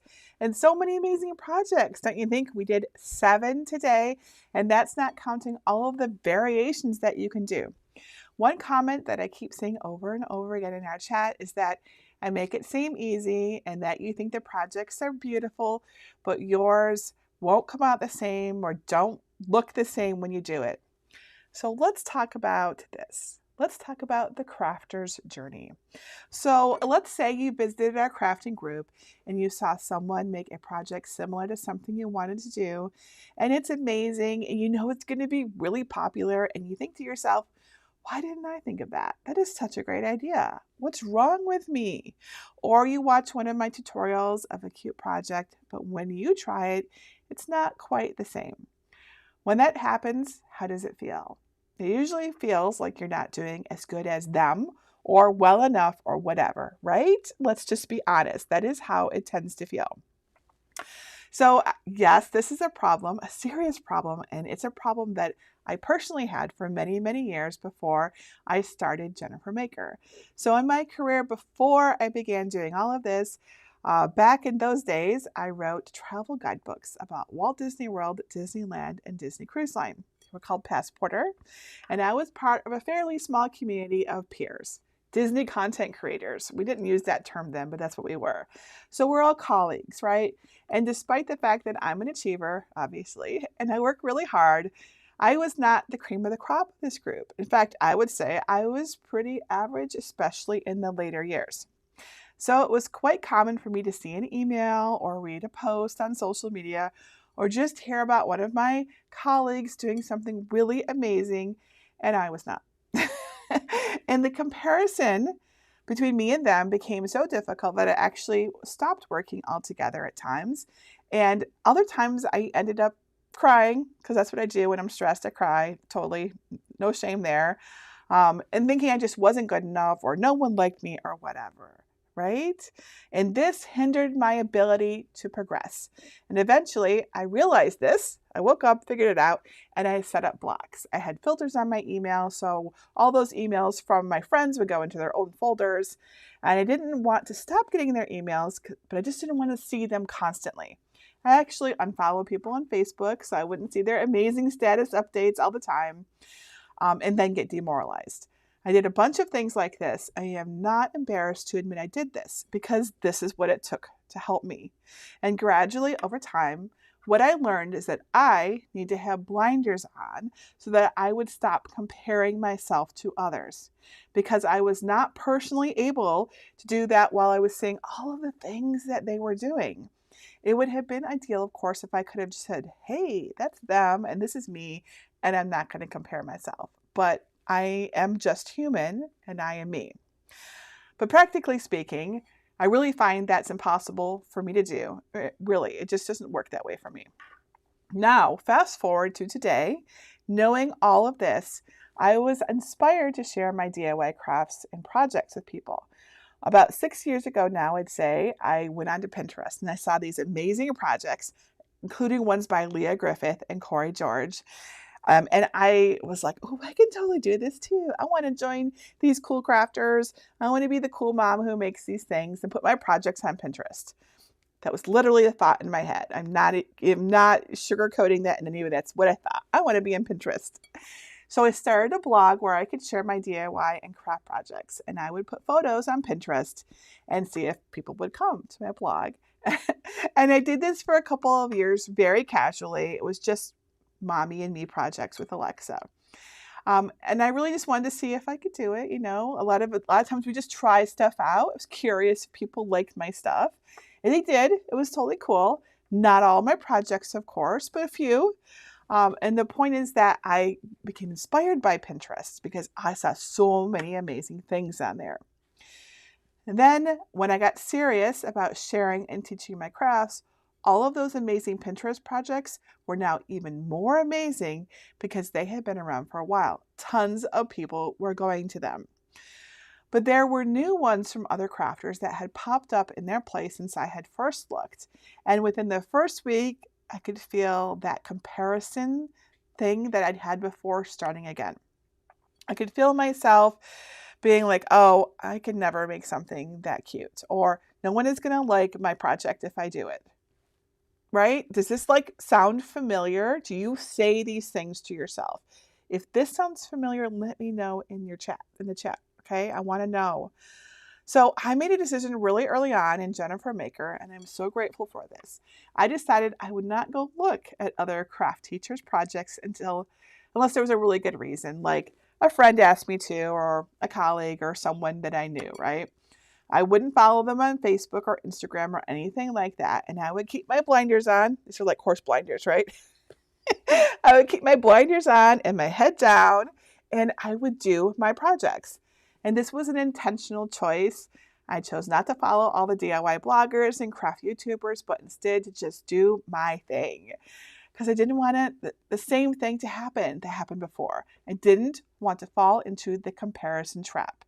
And yes, I see that other people feel the same way that I did. And this turned out to be a really awesome decision because it allowed me to get past the hard parts of learning how to do this and gain confidence in my own abilities without constantly comparing myself to others. Now I no longer do this. I now feel secure enough that I'll be okay to look at Leah's beautiful crepe paper flowers, and I'm not going to feel bad that mine aren't as pretty as hers, or that I can look at Corey's super cute and colorful crafts, and I'm not going to stress out because mine won't look as cute as hers. So I gave myself the time and the space to get where I am today, and now I can appreciate everyone else's beautiful creations without so much comparison. I totally still have my moments. Yes, I'm not gonna pretend I don't, but it is by far the exception, not the rule now. Of course, if you're an amazing person with excellent emotional intelligence, then you'll be able to say to yourself, I won't compare my beginning to someone else's middle. But if you can't do that, and I suspect most of us are like that and are not so great at this, then you need to actually put your head down and stay focused on your own thing. Focus is a big deal of mine. I mentioned that last night. And when necessary, you need to filter out all the noise so you aren't distracted by it. Whatever it is that you need to do to stay focused and believe in yourself and your abilities, that's what you do. It makes a huge, huge difference. And I think it's really crucial. This is not just a nice thing to do. It's important because otherwise it can totally stop you from progressing forward and doing what you should and want and need to be doing. So put those blinders on, your horse blinders, and just remember that you have your own journey. You really do. This is your journey, and it's not going to be the same as mine or any other crafters. Each of us is a unique individual with our own path and our own branches on our path, our own obstacles and challenges and roadblocks and successes and triumphs, all of that. And when you compare yourself to someone else, frankly, there is no comparison. There just isn't. And it's doing a huge disservice to yourself, and it's doing a disservice even to the other person, right? Even if they don't even know. You have your own journey, and you need to take your own path, and you need to just let other people be on their paths without comparing yourself to them. So this is my little pep talk for tonight because we're going to start seeing all sorts of projects in our Cricut Crafters group, and we're in our VIP Pass group, and you're going to be like, oh my gosh, mine doesn't look anywhere near that good. What's wrong with me? Don't do that. Please don't do that. So if it's important, stop coming to the groups. I won't be offended. It's totally okay. What I truly care about is that you make things that make you happy. That is my big goal. That is it. That's all I care about. All right. So hopefully that gives you a little help because I know that can get overwhelming. And okay, but we have prizes. Okay, so and then I want to also answer. Maybe I should do some Q&A before we do our prizes. Does anybody have any questions about Maker Academy Weekend that I can help anybody out with? This is a great time to do it. I often don't like to, because like when we're doing our workshops, I like to stay very focused on them so that I'm talking about those projects and not about, the event and not about other projects, because that can be confusing. Focus is important. So does anyone have any questions for me that I can help with? Don't forget to get the weekend guide This has got all of our information in it. I saw some questions about replays. Everything, all the replays are in the event schedule. Not in this one, right? Because this is just a document. But they're in our event schedule that's online over at makeracademy.com/weekend-links. That's always your go-to for anything if you're looking, for anything that you can't find, whether it's a design, this weekend guide, if you want to know what's something else that's in there. This blue mat on my desk, that's listed in there. Like little things that people ask us, we try to put all the details that we have in there. Donna says, what kind of tea am I drinking? It's Earl Grey tea. Thank you for asking. Yolanda says, how do I get entered for the prizes? Go to this link that you see here, makeracademy.com/weekend-links, and then click on the big yellow button in the center of the screen, and that will allow you to get entered for the giveaway.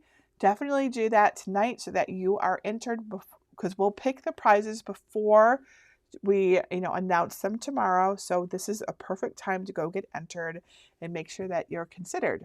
Remember, you need to have a free ticket or a VIP pass, and we will check to make sure that you're that you are a participant in Maker Academy Weekend. That's the right word.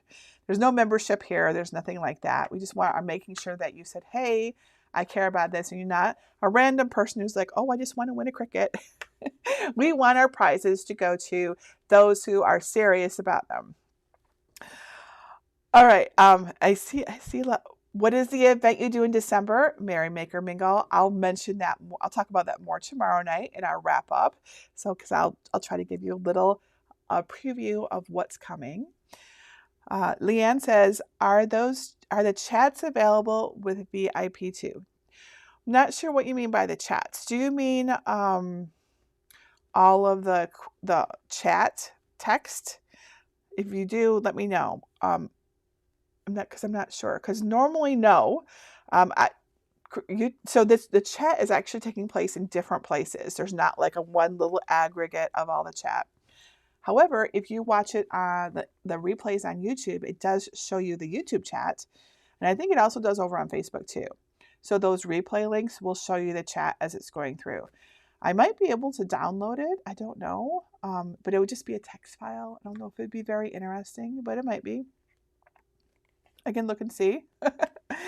I see a question about, I missed Maker Academy Weekend 20. Did you say 2000? Because I was not doing it in 2000. I'm scrolling back up.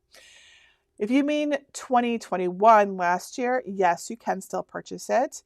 In fact, you can purchase Maker Academy Weekend 2021 when you get 2022, and that's the VIP pass. Let me put that link up on the screen right here. So this pass, if you go to get the VIP pass, then you can purchase. When you purchase that, you have the option to get last year's VIP pass at like a super awesome discount. So if you wanted to do that, but you can also buy it outright. It's just not discounted then. We're only discounting it when you buy it, kind of like a bundle kind of thing.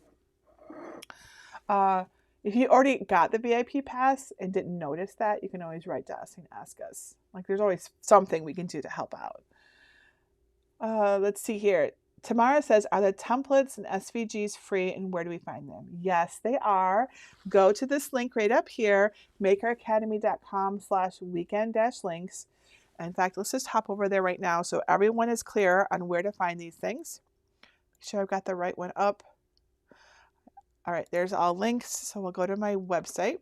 So this is what you see when you go to makeracademy.com/weekend-links. Let me put this one away. So if you come here, what's the question again? Oh, the design files. This teal box, this darker teal box down here in the lower left corner that says free downloadables, designs, and guides. Click on that, and it will list all the things that you can download, and it's got a link to the library. That's where all of the free designs are, unless you have the VIP pass, and then in that case, they're in your portal. Right, as like we consolidated them together for you, so it's just a one-click download. But for those who don't have the VIP pass, they're in the library. Let's click on that right now so you can see. This is what my library looks like. These designs will stay in my library. I put all of the Maker Academy 2022 projects in a big yellow box to make it really clear. And you click this first link to download it. This link just goes to Maker Academy Weekend, and this one goes to the VIP Pass. But I want to note that if we go down here, see, we put all of our projects in here in reverse chronological order. So if we go down here to right around here, these are all Maker Academy Weekend projects from last year. So all of our projects stay in our library indefinitely. I have no plans to take them out. I want my library to remain free. So yes, totally. Okay, more questions. Any more questions for me? Tina says, Jennifer, would you be willing to do a countdown to Christmas project for us? We totally have. I do one every year. I would not disappoint you. We now have like 5 or 6 of them. So we're totally doing a new one this year. You are going to love it. It is super cute. Maybe I can do a preview tomorrow night. Maybe. You're going to love it. Kate says, if I can't purchase the VIP pass now, can I purchase it later? Yes. So we keep the VIP pass available to buy anytime after. The only thing is that right now it's less expensive than it will be after midnight tomorrow. So after the event is over, it goes up to $79. Right now it's $49. I'll send out a reminder to everybody who's planning, who has, told us they are interested. So it'll go out tomorrow. There'll be a little link. You can click on it. But if you want to get it, this is the time to get it before it goes up in price. Let's see here. I think I've got most of the questions. I can't find the link. Diane says, I can't find the link for the draw. I have VIP. So you would go to the same link. I mean, there is a link totally in the VIP portal for this, but it's not necessary. Just go to this link right up here. That will take you back over to, let me show you my site again. Go to that weekend links and then click on the yellow button right here. And here is the entry, right? Anybody who has a free ticket or a VIP pass uses this form to fill it out and get into our giveaway. So just fill it out right here. Okay. And Mary asks, do you have to get a VIP pass for each academy, or does purchasing one VIP gain you entry to all in the future? So no, we sell our VIP passes by event. So we had one for our event in 2020, one for in 2021, and this one now in 2022. So if we do Maker Academy Weekend next year, would you like us to? Let me know in the chat if you do, because I always love feedback. We will have a VIP pass for that too. So no, you don't buy once and then have access to all of the ones in the future. That would be like, we have no idea what we're going to do, right? Plus, what if we don't do one next year? You might feel like gypped or something. So I don't want to do it that way. So it's just one VIP pass per event, right? The same as with our courses. You buy a course, what you're paying for is for that course or for that workshop or that book or whatever, right? I have to look and see if you guys want to do it next year. Yes? Okay, good. I was hoping you would say yes. I would have been bummed out if you're like, no, we don't want another Maker Academy weekend. Okay, I think we're ready for prizes. So we have 3 awesome prizes. Let me put this link away.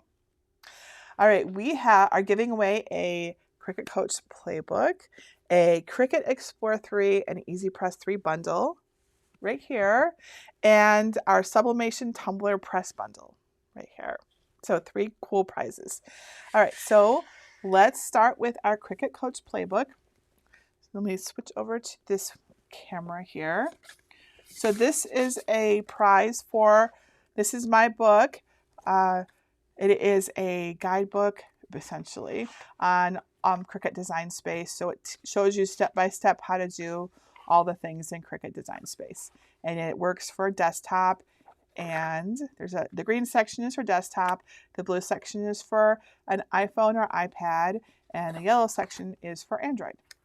So you're going to win. The winner of this, I should say, will get this print copy, because you can get it in a print copy, as well as our digital copy. The digital copy is cool because it stays up to date. You can just keep downloading it over and over, basically forever. I have people who bought it 4 years ago and they still download it and they get the updates for free.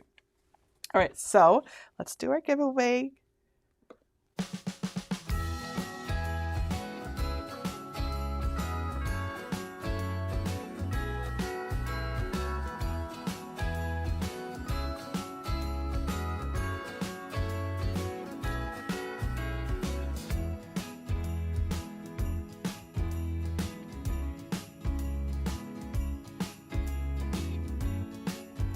All right, so the winner of our, oops, let me switch to the other camera there. The winner of our Cricut Couch Playbook, print edition and digital edition is Sharon Sam. Congratulations, Sharon. Please watch for an email from us and respond to us within 48 hours so we know that you want your prize. If you already have the book, of course, that's different. And, we'll probably just give you a gift card. I know a lot of people have this book. A lot of people have this book. We're getting close to 500,000 of people having this book, which is a lot of people to have that book. All right, our next prize, I like to go in order of value. Oh, these are really close. Okay, this one is next. All right, so our Sublimation Tumbler Press Bundle. So you need to see this. So this is a tumbler press and a sub paper, which is right here. This is sublimation paper. A pack of butcher paper, because you need that, and a Cricut Infusible Ink Essentials bundle. So there's a whole bunch of things here, which will be awesome for making ornaments and all sorts of things. Tomorrow afternoon we'll be talking about sublimation and infusible ink. But this is a tumbler press, so this is for making tumblers, and we have some tumblers as well. I'm not sure, are we including the tumblers? They're there. I think they are. I think we're including them. I'm just going to say we are. So there's some tumblers too, so you could make some tumblers. All right, so the winner of this prize is Laura Smith. That's a pretty common name, I think. So the first 4 letters of your email address are LOLA. Congratulations, Laura. We'll send you an email. Please respond within 48 hours to let us know that you want your prize.